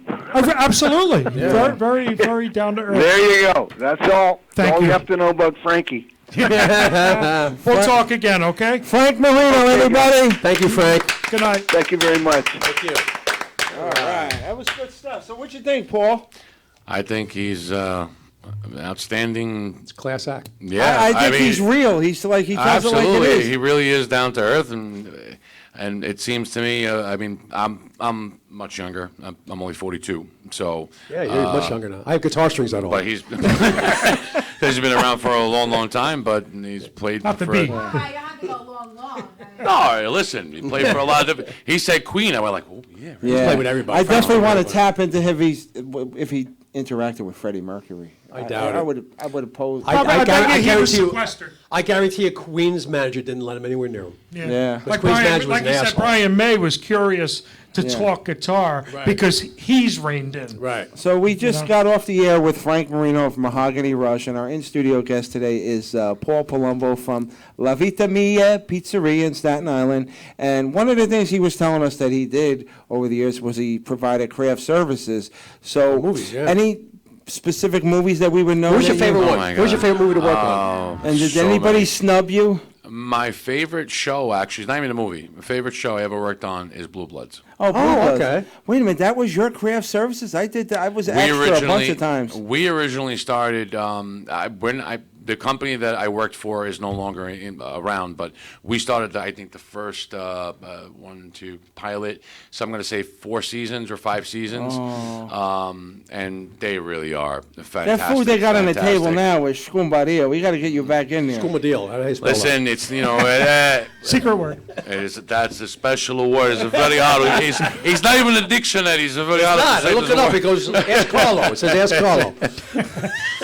But it was so awesome. Working with Tom Selleck and Donnie Wahlberg and the I whole heard they're both cast and nice. I crew. heard they're both really nice. Unbelievable cast and crew, and it was awesome. Now, when you get a job like that, is it hard because you got to worry about allergies and all this other stuff for certain? Constantly, every day. You get Yeah, special certain needs and requests, whatever. requests. We have lists. That we run out constantly to try and go find gluten-free stuff, or there's only this kind of protein in it or that kind. And you're going to stores like all over the gluten. place, and they want a can of whatever it's going to be, and it's like $437. Alfalfa sprouts. It's See, when I like, grew up, my parents would say, if you don't eat, you don't eat. That's it. not now. I know, It's but so You don't different. finish your food or you don't eat. That's it. You missed a meal, you wait till tomorrow. I'll tell you a funny story. So, years ago, my father made stuffed mussels. All right, please. sitting there. So it's one thing we always had. A big seafood family always Yeah. had, especially on Fridays. So my brother comes home. We sit down to dinner, and my brother is just sitting there, and he's got this face on. And my father looks at him. He goes, "What's the matter?" "I don't know. I don't like it." What do you mean you don't like it?" "It smells like the ocean." Go to your room. That's it. Go to your room. This was Friday. So now Sunday morning, we get up. Blah blah blah. My father's making the bacon, lettuce, and tomato. Nice. My brother gets up. My father goes, "Hey, good morning. Yeah, sit down. This is nice. Sit down." He pulls out the mussels mussels from the day. He and says, "You eat this, and then you get the bacon, lettuce, and tomato." My father did that to me. This is true. I wouldn't eat, my mother made beets. I don't like beets. I can't eat them. I don't even smell them. I wouldn't eat them. My father goes, "Well, if you don't eat the beets, when we go to grandma's later, you can't have dessert." I said, "I don't care. I don't want them." We go to my grandmother's house. Everybody's eating, and she brings out chocolate pudding, my favorite dessert. I'm going, my father goes, "I bet you would, if you had the beets now, you'd eat them." Oh, yeah, I would. Yeah, you would, because then you had the chocolate pudding. Yeah, I would. He had them wrapped in his pocket. He brought them. I had to eat the freaking beets, man. Yeah. Hey, listen, that's just the way it was. Oh, man. That's funny. Never eat beets again. Beside any shows or movies besides Blue Bloods, or that was your favorite, I guess? We did Michael Clayton with George Clooney. Oh wow, okay. Yeah, I did a lot of Nickelodeon commercials from the Vree Brothers band, which was a Nickelodeon TV show that we did. Oh my God, White Collar. Do you ever think about getting onto the cooking channel, getting your own show? I've always dreamed about being on TV, I can but see for you doing some it. reason, I don't know. If You have the personality for it. You should. If they could put Buddy Valastro on TV, they could put you on. No, there's a lot You of should voices. find out who producers are. Come on, Try to give get us some somebody to do Come it. on, There's don't hold back. there's- This is there's uncensored. there's a lot of voices. There's, of course, the Italian guy. Then there's listen, we're gonna do. We're gonna sit down. We're gonna have this little meeting, and we're gonna take care of everything. And I promise you, by the end of the thing, I'm gonna make an offer you can't refuse. That's right. I do a lot of crazy things. No, the Chinese, and then you get today you order, you want the Chinese, right, with the pork fry, and and all done. And you want sesame chicken? No problem, I deliver to your house. What your street address? 10 minutes. 10 minutes. And by the way, they're there in like 8.5. You ever go- I don't even know how it's even Tell possible. me this ain't funny, but you ever go to a Chinese, like, to order, like, takeout, and it takes you, like, 10 minutes to tell them what you want, and then they turn around and go, "Oh, God," and that's it. And that's all it. they have to yell, and I know. everything is in the bag. It's amazing. Number 12. It's absolutely amazing. I could write down a half a story, and it's one symbol. Right. I'm like, how is it possible? I know. I know.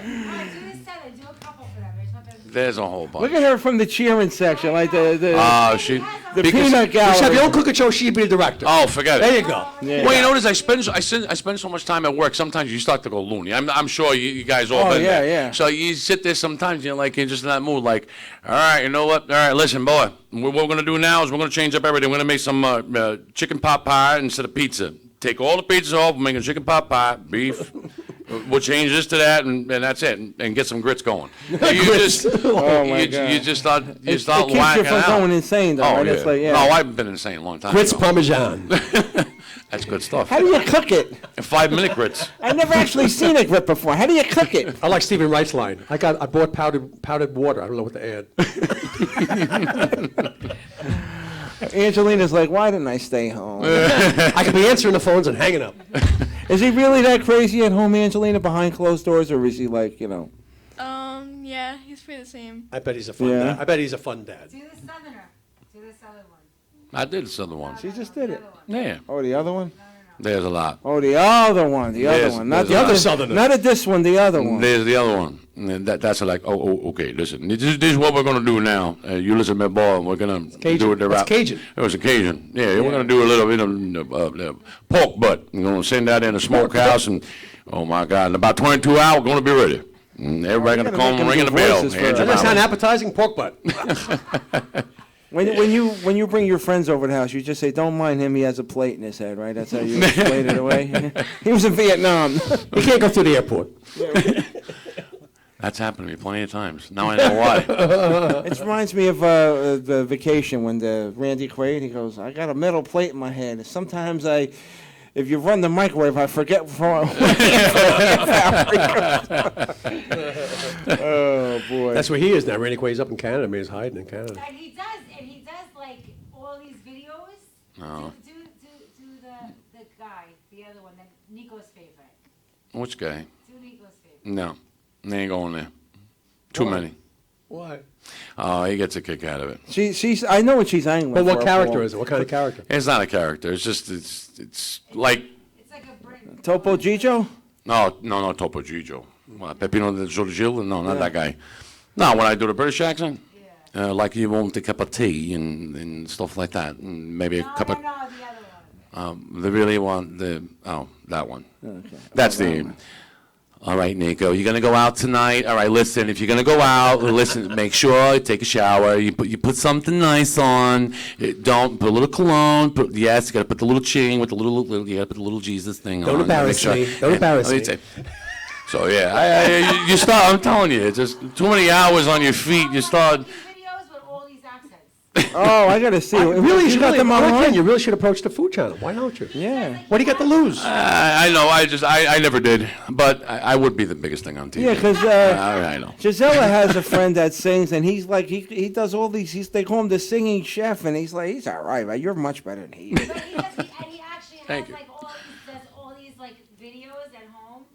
And one night we were up all night, and he had like every accent and did like all these like little singing skits, not singing, like all these like Accent voices. Oh my God. You know what you should do? Put them on a DVD. Make a short reel, like 10-minute reel. Every time somebody orders a pie, you send one with it. You know? I'm serious. You get like his own YouTube. See, this is what she's angling for. She's already inherited the pizza business when you're gone.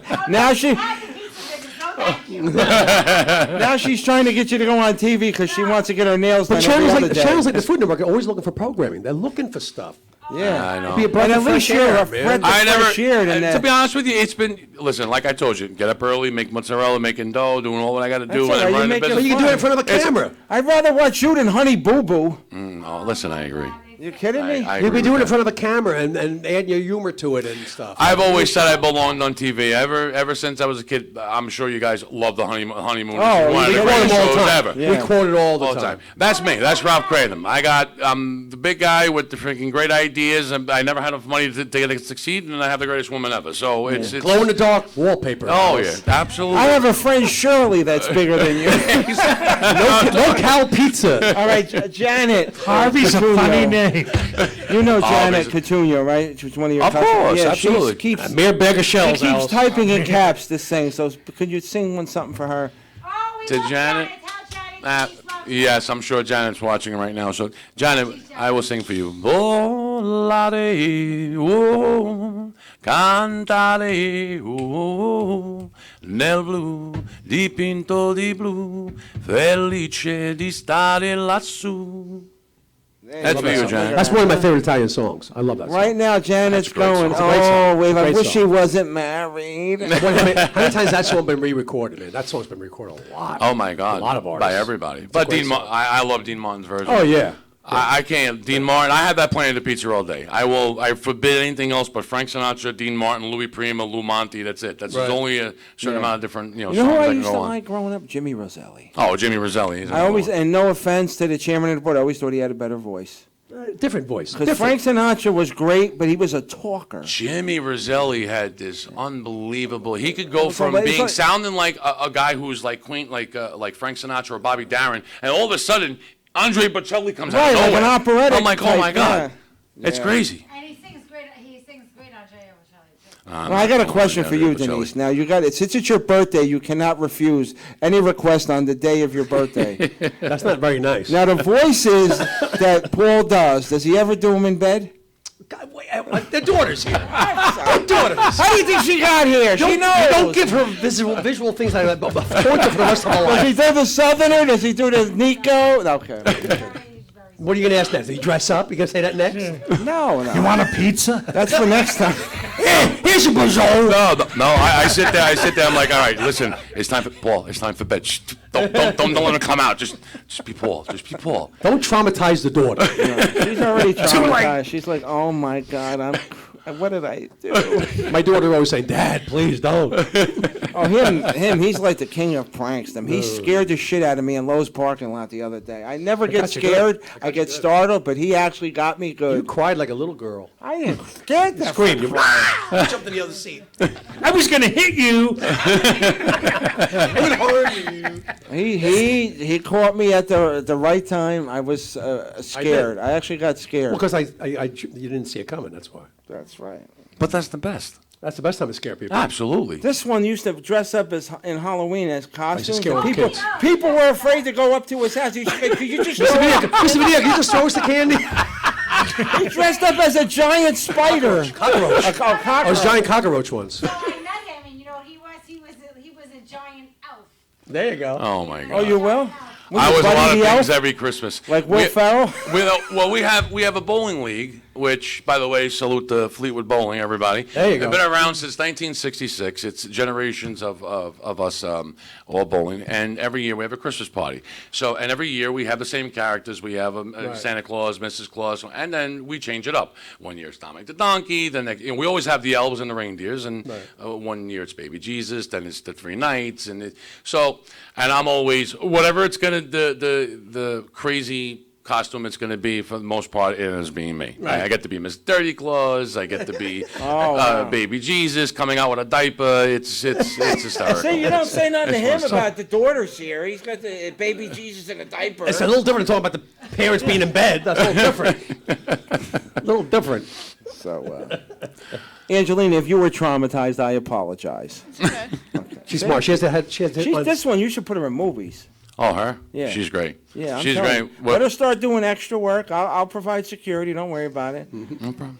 Well, she's smart. She's not listening to the show. She's got Def Leppard in her earbuds.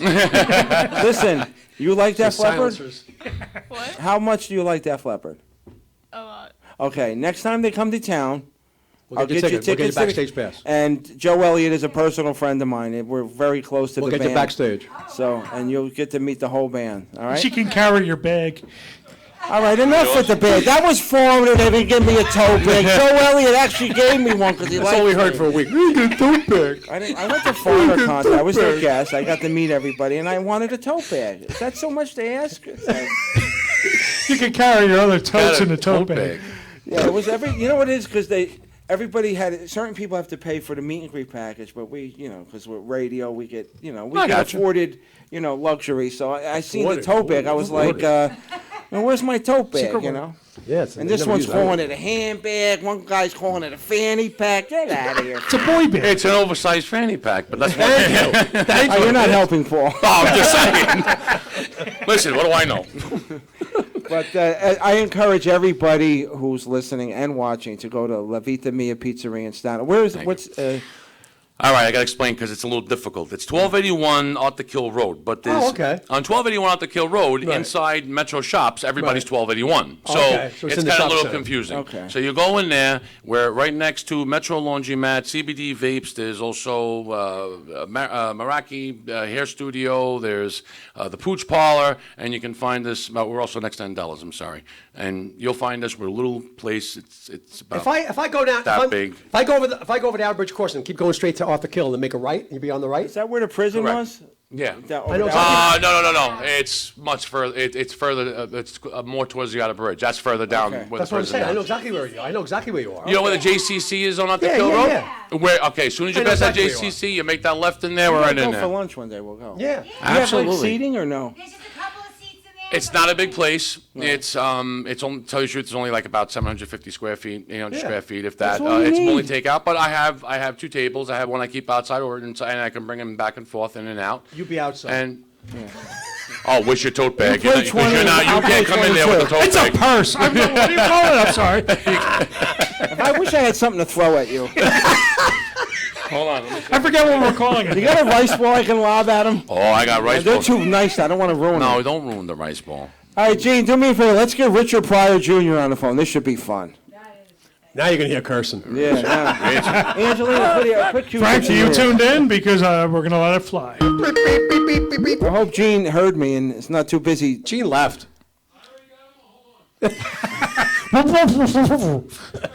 Hello? Hello, Richard?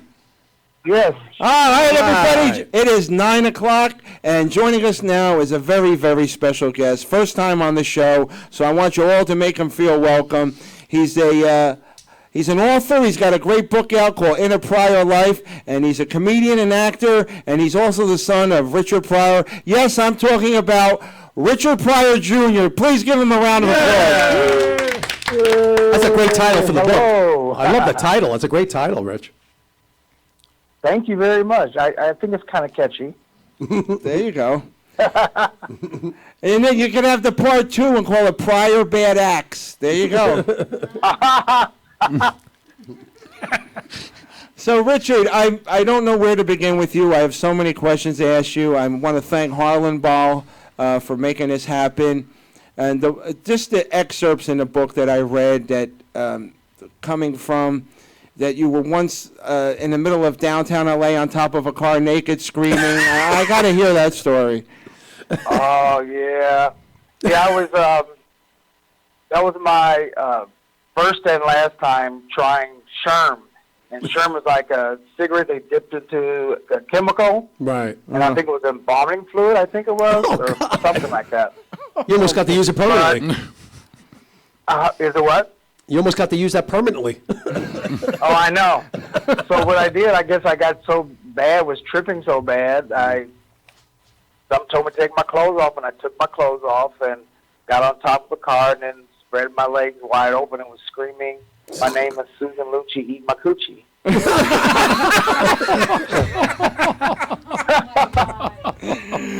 Oh, my God. He must have a crush on Susan Lucci. We got to find out. She lives right on Long Island. Mm-hmm. Garden City. Yeah, right? So, Richard, the book, In a Prior Life, you grew up, having a very famous... What's that like, having a famous father like that? I mean, was it a no-brainer? I imagine it's pros and cons. It's both, right? Yeah, was it a no-brainer that you wanted to go into comedy, being that you were the son of... No, I think, well, first of all, me, I didn't really understand, what my father was when I was younger. Right. I knew I'd seen him in a movie and everything, but I never looked at him the way everyone else looked at him. Right. To me, in my mind, it was like my father worked at a factory.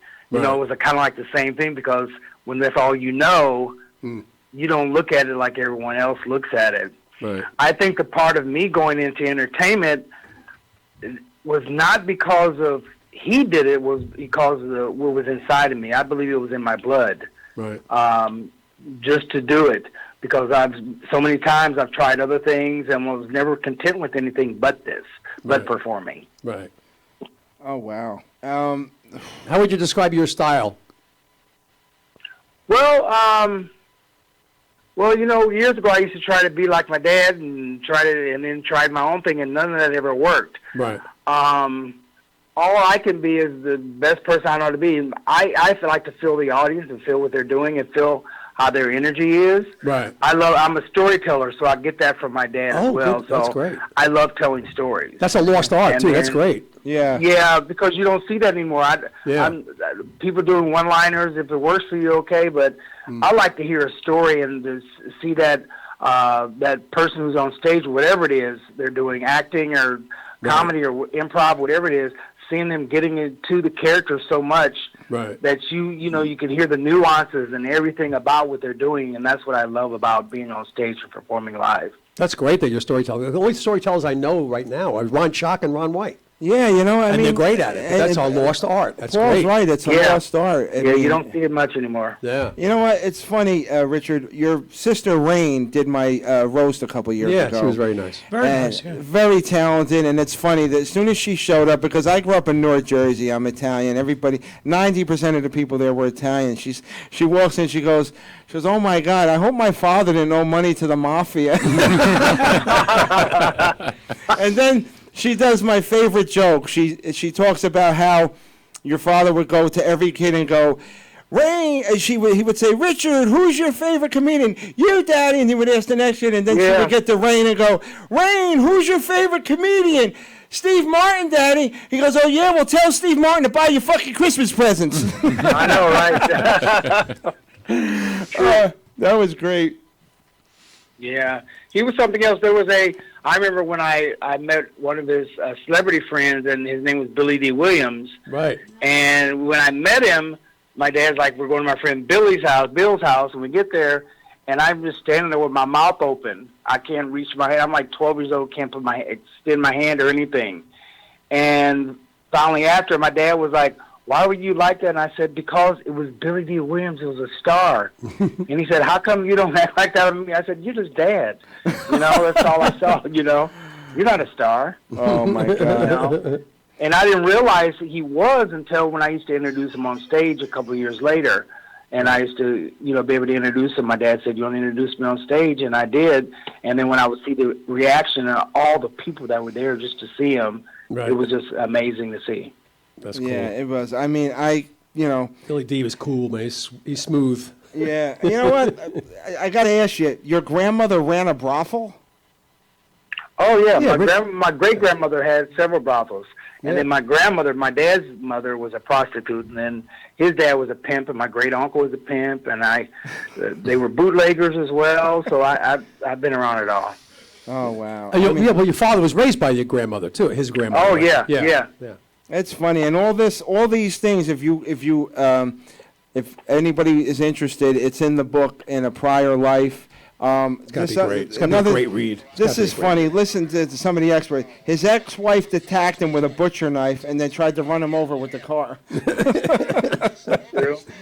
Oh my God! Now, were you a little hesitant to put this book out, or because basically you went from overwhelming obstacles, and you survived, and now you're thriving. So it was like it's like a hero story. Well, I actually tried to write the book two other times, and I just wasn't ready for it. Right. And this time, and I think it was 2015, 16, I said, I really want to do this book. And so I just allowed myself to go through the process. It was very difficult because there are things that you put in the back of your head and you don't remember. Right. And once you start writing about stuff or recording about stuff, it starts to click and open doors to different rooms of stuff that you forgot and didn't talk about and didn't think affected you, and you find out that they actually did. So you're going through a bunch of emotions while going through the writing the book process. There were times when I would actually get physically ill, but I knew it was important to actually do the book, not just for me, but by the time I finished writing, it was about how could I help somebody who's going through some stuff that they can't handle? Right. What could I possibly show them? Because too many times in life, people won't share the things that they've gone through. Right. They just want to show the rose petals and not showing the thorns. Right. Good for you. Good for you. And I'm glad to see. And I we're friends on Facebook, and I saw you just won an award for a movie that you were in. Yeah, I did. It was a short film I did called Meditation. And it was filmed here in New York. I played a homeless drunk in the film, and I won Best Actor for it. I'm kind of shocked because I don't like watching myself at the finished product of myself. Right. It's very difficult for me to watch myself on screen. Right. So that's something I still haven't seen myself in the film at all. Oh wow! Now, Richard, let me ask you: do you right now at the stage you're in? Do you prefer doing movies, or you still like performing stand-up? Film. I love film, and I love singing. Those are my priorities right now. Oh, wow. Good for you. Yeah, but yeah. I think I would imagine you had a hard time editing what you're going to put in the book and what you're not going to put in the book. You must have so many stories to choose from. Yeah, I've had some people now, are you going to do a part two? There's a lot of stuff I wasn't able to share, as far as time restraint and cutting things out, because when you have a publishing company, they have guidelines, like they want so many pages, and so you'd have to, you just have to choose and pick which will work, which will keep the book flowing. So, right. Those are the difficult parts of trying to pick what you weren't going to put in, what you were going to put in. Yeah. Now, did anybody in the family say, listen, this is not, they try to discourage you from putting the book out, or? No, not one person. I've had more. Most of the people were like, tell your story, tell your truth. Right. So by the time you tell your story and the things that you've gone through. Right. Mm-hmm. Yeah. Now, when people read this, besides, it's always good to read about the glitz and the glamour. When they read this book, Richard, what do you want them to take away from it? What's the most important message that you're trying to get out there? Don't stand on the car naked, shaking your thing. Yeah, don't do that. I think one of the main things is what I kind of mentioned on a little bit was know who you are as a person. Right. Helping someone find themselves. Somebody who's going down a dark road and they don't see a way out and don't see a light at the end of the tunnel. How can my story and the things that I've gone through and the struggles I've gone through, the pain I've gone through, how was I able to climb up out of it and to make something out of myself for myself first, and how to love myself. So I think that's the thing I want people to get from the book, as far as like you can go through anything in life, but you don't have to let it keep you down. And I think that was one of the main things about the book, which I'm proud of. Yeah, I was going to say, Rich, I don't know you, but I'm proud of you because you're doing a good thing. Thank you. You're doing a good thing. It's all positive. I love it.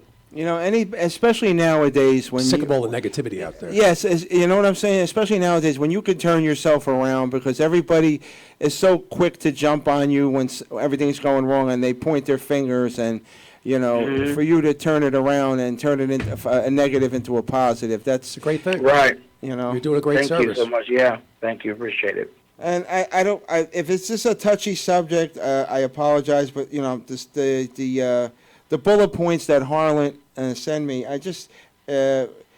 why were you blamed for your dad's death, or you were being blamed? Well, I think what it was, there was a online tabloid publication, and they actually, someone from that actually took pictures of me, actual pictures of me, that were from a film that I did in 2009, I believe it was. Right. And in the film, I played a female impersonator.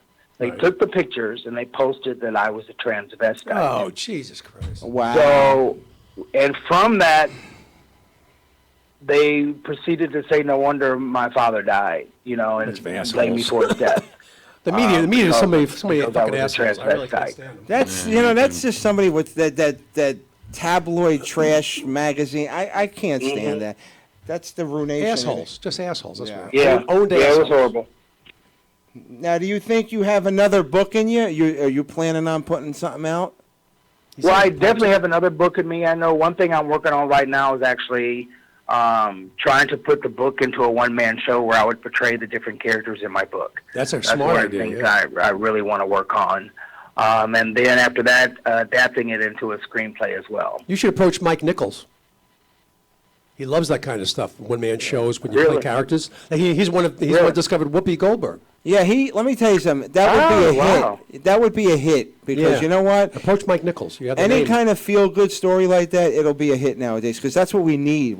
This country needs more positive stuff. I mean, Right. And it's a way of showing people that I am actually talented. Right. You show That, I'm not riding off my father's coattails, which I was accused of doing when someone else knew I was doing a book, and and it was obviously, I didn't have to do much because all of my other Facebook friends and everything just slammed the person to death. Right. But I think people need to know, that I've gone through things. I've struggled and all that stuff.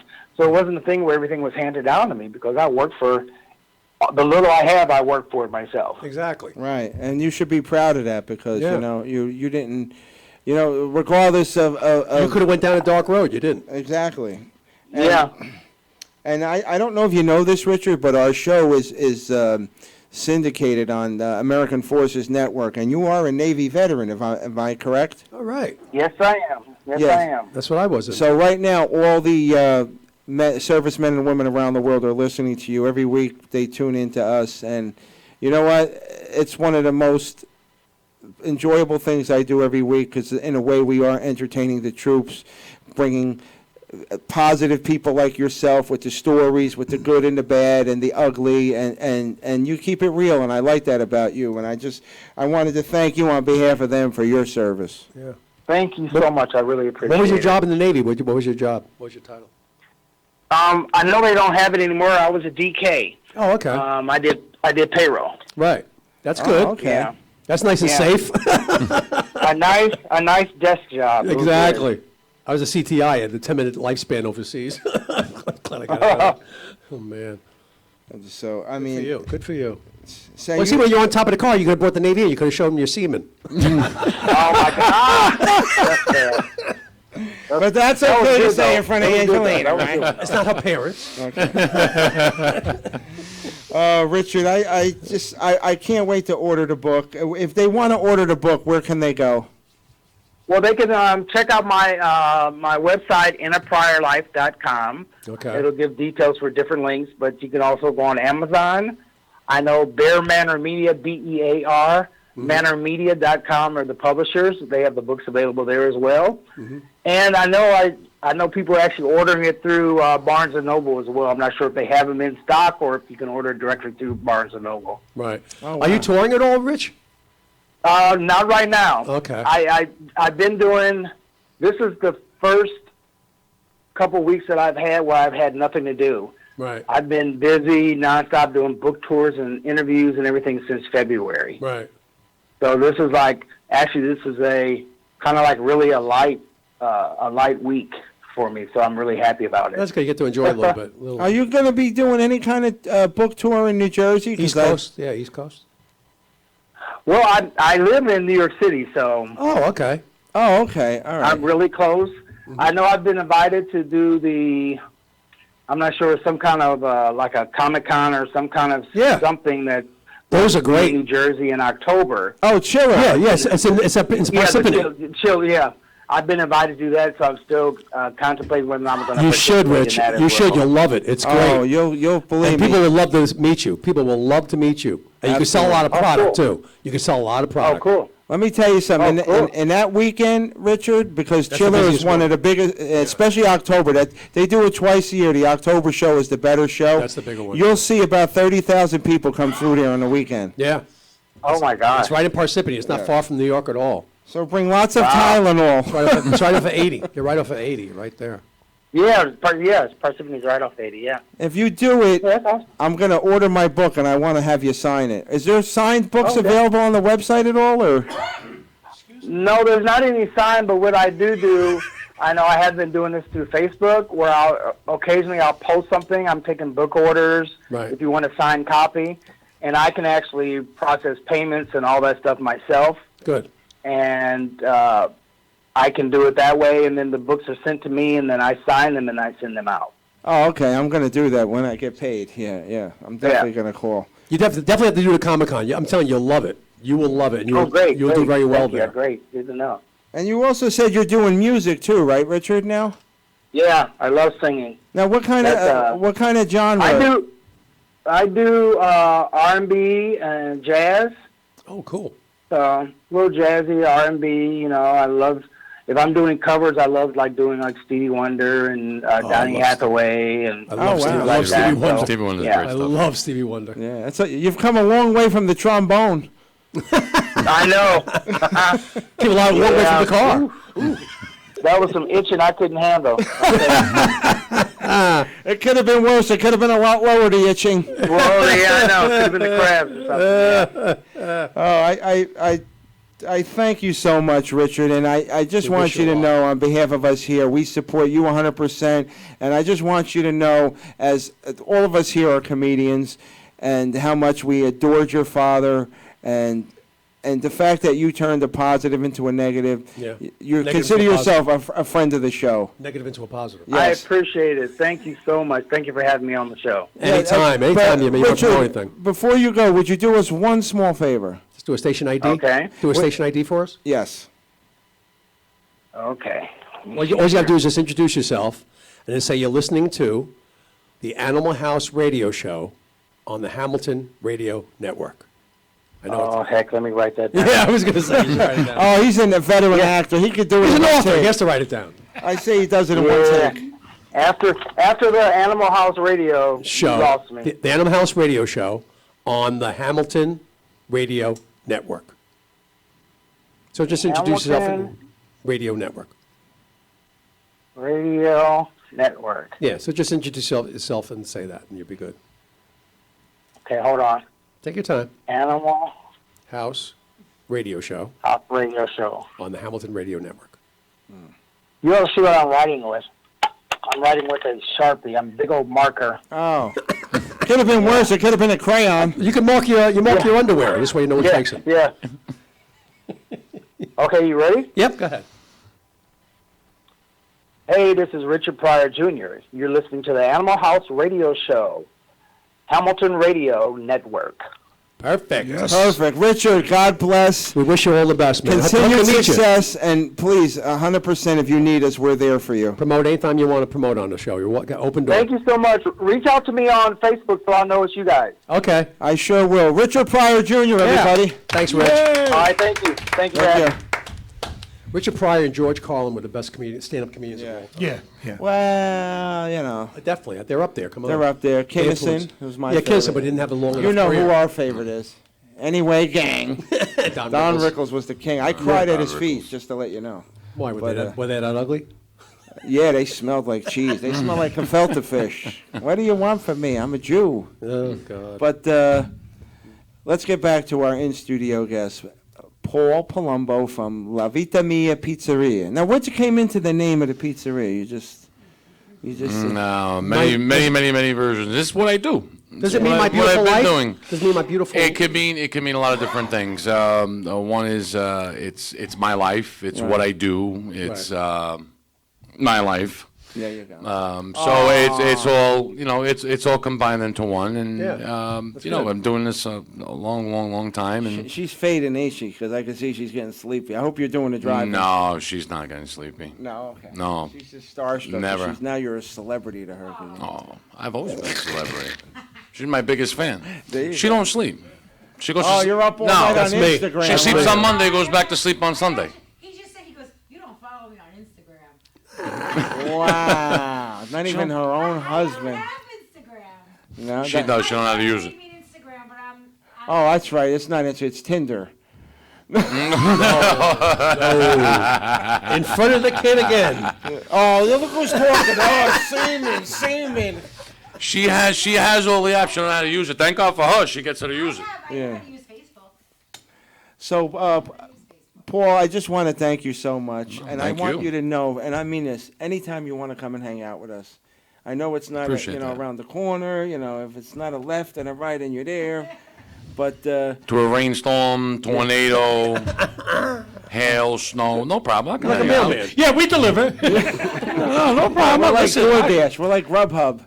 I come out. I come hang out anytime you want. No worry about it. It's That's no what good. That's my next As long request. as I bring the food, I know you'll be happy. Oh, I'm happy that you're here, but the food is an added bonus. I'm not going to lie. That's why I can't wait for 9 minutes for the show to end so we can go eat. But Paul, could you do the accent with the station ID for us? Absolutely. Animal House Radio Show on the Hamilton Radio Network. Everybody, listen. You listen and watch the Animal House Radio Show in the Hamilton Radio Network. Don't forget it. There you go. Look at that. He did it perfect. But you didn't put La Vita Mia. You're not supposed to.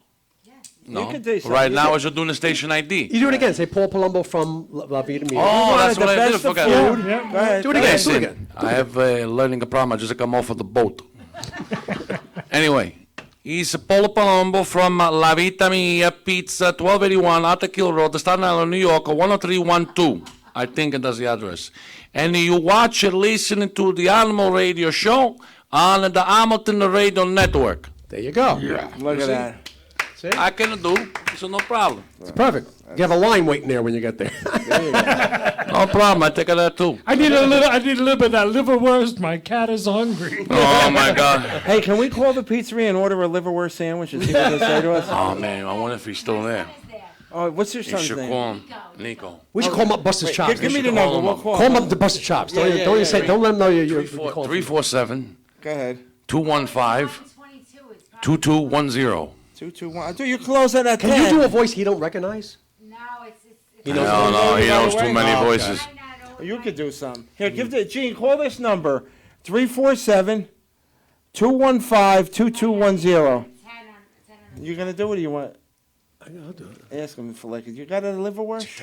Yeah, no, we don't have livers. Tell me you need 3 large pies, like extra large pies with like every topping, like A garbage pie, right? delivered. Yeah, garbage pie, 3 of them. Yeah. It's 9:22. I know he's cleaning right now. You Yeah. might not answer. Oh, he'll answer. He better answer. He fired. It's supposed to be 10 o'clock. He closed. No cleaner. I want to order No cleaner three than 9 to garbage pies that we 23. deliver. No, it's Perfect. 9 three garbage pies that deliver. Oh, what is it today? Today's a Wednesday. Today's a Wednesday. Let's see what he says. He might answer. What time does he usually close? 9:30. We close during the week. We close at 9. Oh, is he closed? Yeah, but no, he'll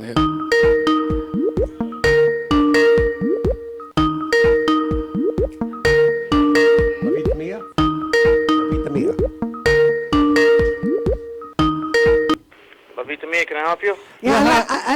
Can I order a large garbage of pies to be delivered? What happened? I'd like to order a garbage of pies to be delivered. Yeah, 3 garbage pies. Yeah, everything. The pie with a larger pie with everything on. Well, listen, we're closed. We close at 9. I'm cleaning up. Oh, you don't have no extra pizza sitting around? No, nothing. Can I order? Okay, can I order a chicken parmesan instead? We're closed, buddy. Okay, I have somebody who wants to talk to you. Hey, listen, we never close. All right? This is a bullshit. All right? This is shit that knows gonna happen. He's at 9 o'clock, and okay, he's at 9:20. He's no mean, and okay, you mop the floor, you stop and wash your hands and make a frickin' pizza. And don't scratch your ass. Next time you take it. Who is that? Who's that? You wanted 3 garbage pies. I wanted 3 garbage By the way, pies. I sell pizzas everywhere. I came out to Jersey. I went to hang out. I saw a guy off the side of the road. I says, "You want pizza?" He goes, "Yeah." I says, "All right, get 3 garbage pies." Boom, done. Sure. I was about to say that you got the wrong number. I think you're thinking of Danino's. From now on, you're getting your paycheck from the Daninos. I'm sure they appreciate the plug. Steve Harvey can buy your And throw in a liverwurst sandwich with extra mayo. Don't give out, What's going on? We'll beat that on the rerun. Nothing. We're just finishing up on the radio We're finishing show. up on the radio show. We figured we'd give you a call because we all got hungry. Yo, am I on the radio right now? Yeah, you are. Don't say anything dirty. 3 million soldiers are listening to you right now. Yo, this is live? Oh God!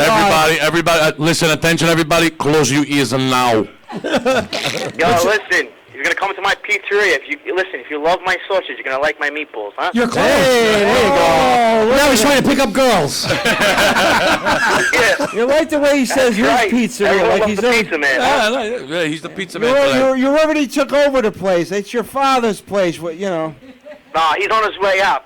Whoa! You know when you're on your way to Danino's. Danino's, yep. I'm getting the 3 garbage pies for you. Yeah, and throw in a liverwurst sandwich with extra mayo. My cat's hungry. Yeah, you got it. Sounds disgusting. Yeah, You got listen, it. do me a favor. Pick up a toothbrush on the way home because tomorrow morning you're going to be using it to clean the store. See, now, if your sister was there, she would have hung up the phone a long time ago. So you know what you're doing.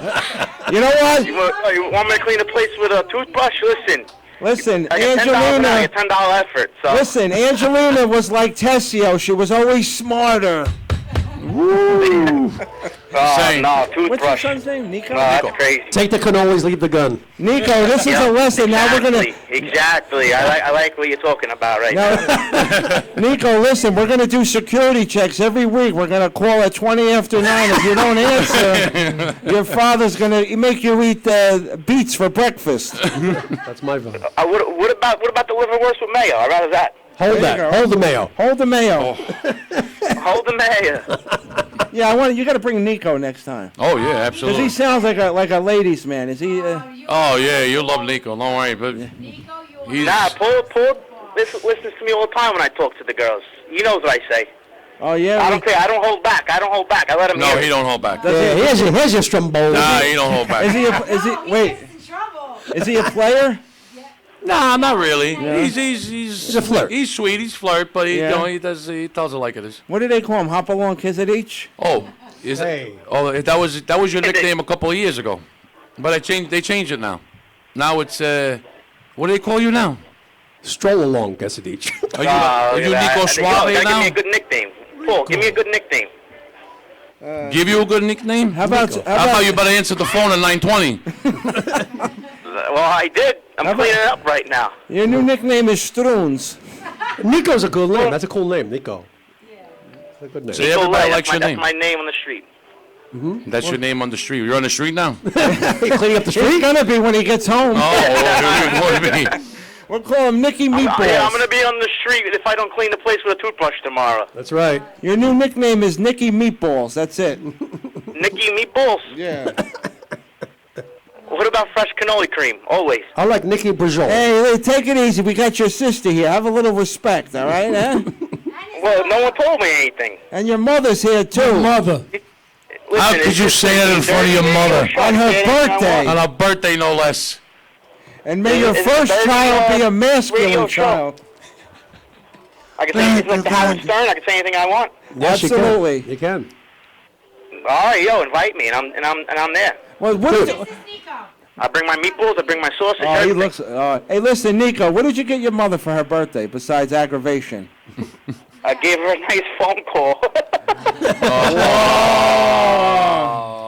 What's the number for Danino's? I'm sorry. Listen, I'm doing a favor as is. I'm running this whole spot by myself. Listen, Nico, I have one thing to say to you. You're going to have a very lightly attended funeral. It's all right. Paul knows I'm always late. So listen, I told him if I die early, wheel me out half hour late. Funeral's at 9. Wheel me out at 9:30. By the way, you're never dying early. You'll die late.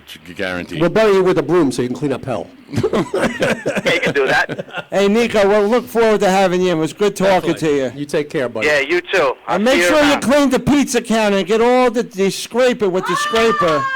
I better not find one You got it. even granular flour on the floor. And change the oil. In other words, no farina. No farina. No, I don't want to see. Nobody. That's funny. All right, guys. All right. Nice Take talking to care. you. See you later. Be careful. All right, bye-bye. Oh, boy. Now we get to eat. Oh, my God. I want to yeah. thank Paul, in all seriousness. thank Thank you you. for driving. Denise and Angelina, you too. want to come with your friends anytime. I know you talk too much, but, we couldn't calm you down. But I was She was so glad- hyper. Yeah, I know. She's good. You got to give her a cut 3 down on o'clock, the, 3 o'clock in the morning for everybody all over. You got to cut down on the sugar. She's too hyper. She don't need sugar. If you had Nico here, though, oh my God. Well, use Bring her him right next in. time. Bring him next time. Nico is nuts. You know, you got to He'll fit right in. I want you to sponsor our Christmas party. I want you to provide the craft service. Absolutely. And we'll I'm problem, going to my keep pleasure. plugging you. Even though, we're going to mention the pizzeria every day. Absolutely. Every week. So No we're gonna, problem. Yeah, no, Nico. Anything for you guys. You guys are a load of fun. But once again, it's La Vita Mia Pizzeria, 1281 Arthur Hill Road. Now, there's a bunch of stores in it. Don't get lost. in the There's only plaza. one Vita Mia. And you go and say hello to Paul. And, he'll tell you, this. He'll tell you what to eat. And right? And don't call up. Don't call up because Angelina hang up. Oh, yeah. No. Yeah, Angelina hangs up. And don't call 20 after 9. Don't call 20 after 9. Yeah, on the weekends we open late. Now, you always follow me. I'm on Facebook. I'm always doing videos. In case you guys don't know, I always, never, for all your viewers, ever use shortcuts. There's no dried stuff. Everything is fresh. I do everything from scratch. It's Can just the way I you work. actually put always and never in the same sentence? I always never. But Always never when do you that. come off of the boat, that's the way they talk. I always and never do this. Or I never always, but sometimes. To New York. To New York. You want to say a couple of lines in Italian for all their, because we got a lot of bilingual listeners. Oh, sure. That's Per not quelli very che non nice. capiscono italiano, inglese, c'è un pizzeria che si chiama La Vita Mia, 1281, Arthur Hill Road a Staten Island, serve la pizza, panzerotti, focaccia, cose che puoi mangiare, pollo francese, marsala, come te vuoi. Per quella che non capisce italiano, I do the dialect now, is a Malays dialect, which is going to sound, now you want to talk about Chinese. So, vieni a mangiare a 1281 Arthur Hill Road a Staten Island, teniamo la pezza, focaccia, tutte cose. A casetta, tieni lo stomaco, tieni un panzerotto, come te vuoi. Ma, vieni tu, ciao, stato buono. We apologize for that. Tough. Wrap it up. We'll take it with us. Thank you so much, guys, for coming in. Thank Paul, let's get out of here. Words of the week? Where's it? Only two. We had Stellar, wasn't that big, but and Afforded. Right. You And never where you get going to words be this this time. weekend? I'm doing a private show Friday, but Saturday I'll be at the Beechwood Yacht Club Oh, for Leo and Marie. Oh, okay, cool. Very good. Fundraiser. And Mr. Keller, what do you got coming up for Ripped? Thank you for sitting in tonight. Absolutely. We got our Rock to Adopt coming up in September in Forked River, Lacey, New Jersey. We do a benefit for the animals. Popcorn Zoo. Yeah. That's and- included yourself, right? That's right. Monkey see, monkey do. Yeah. We got also, we're playing with Weapons of Anew. Yes. Ripped and October Weapons of 5th? Anew. Oh, good. That's October 5th Right. in Long Cool. Branch. Yeah, so it's going to be a lot of fun. And you What day want is to that? tell everybody where we won't be on the air next week, but the following week we'll be back But you want to tell them where we're going next week? Yeah, Alice Cooper's in town, so we got to hitch onto that caravan. Yeah, because I know he's going to make an appearance. He's he's very sneaky, Alice, but you know. But yeah, he's playing in New Jersey Thursday and Friday. Golf? And, yeah, probably. Yeah, It depends. Not if it's a day like today. He loves the golf. Will he get mad if I go, "We're not worthy" in front of him? Do it when I'm like, after I pass. Yeah. I think he gets that about 73 times a day. exactly. I'm only kidding. All right, everybody. Thank you all for listening. I want to thank all our guests, Richard Pryor Jr., Frank Marino, and Paul Palumbo. Thank you. We'll see you all in 2 weeks. This is the Animal House Radio Show. Yay! Woohoo! I'm Susan Lucci! Susan Lucci.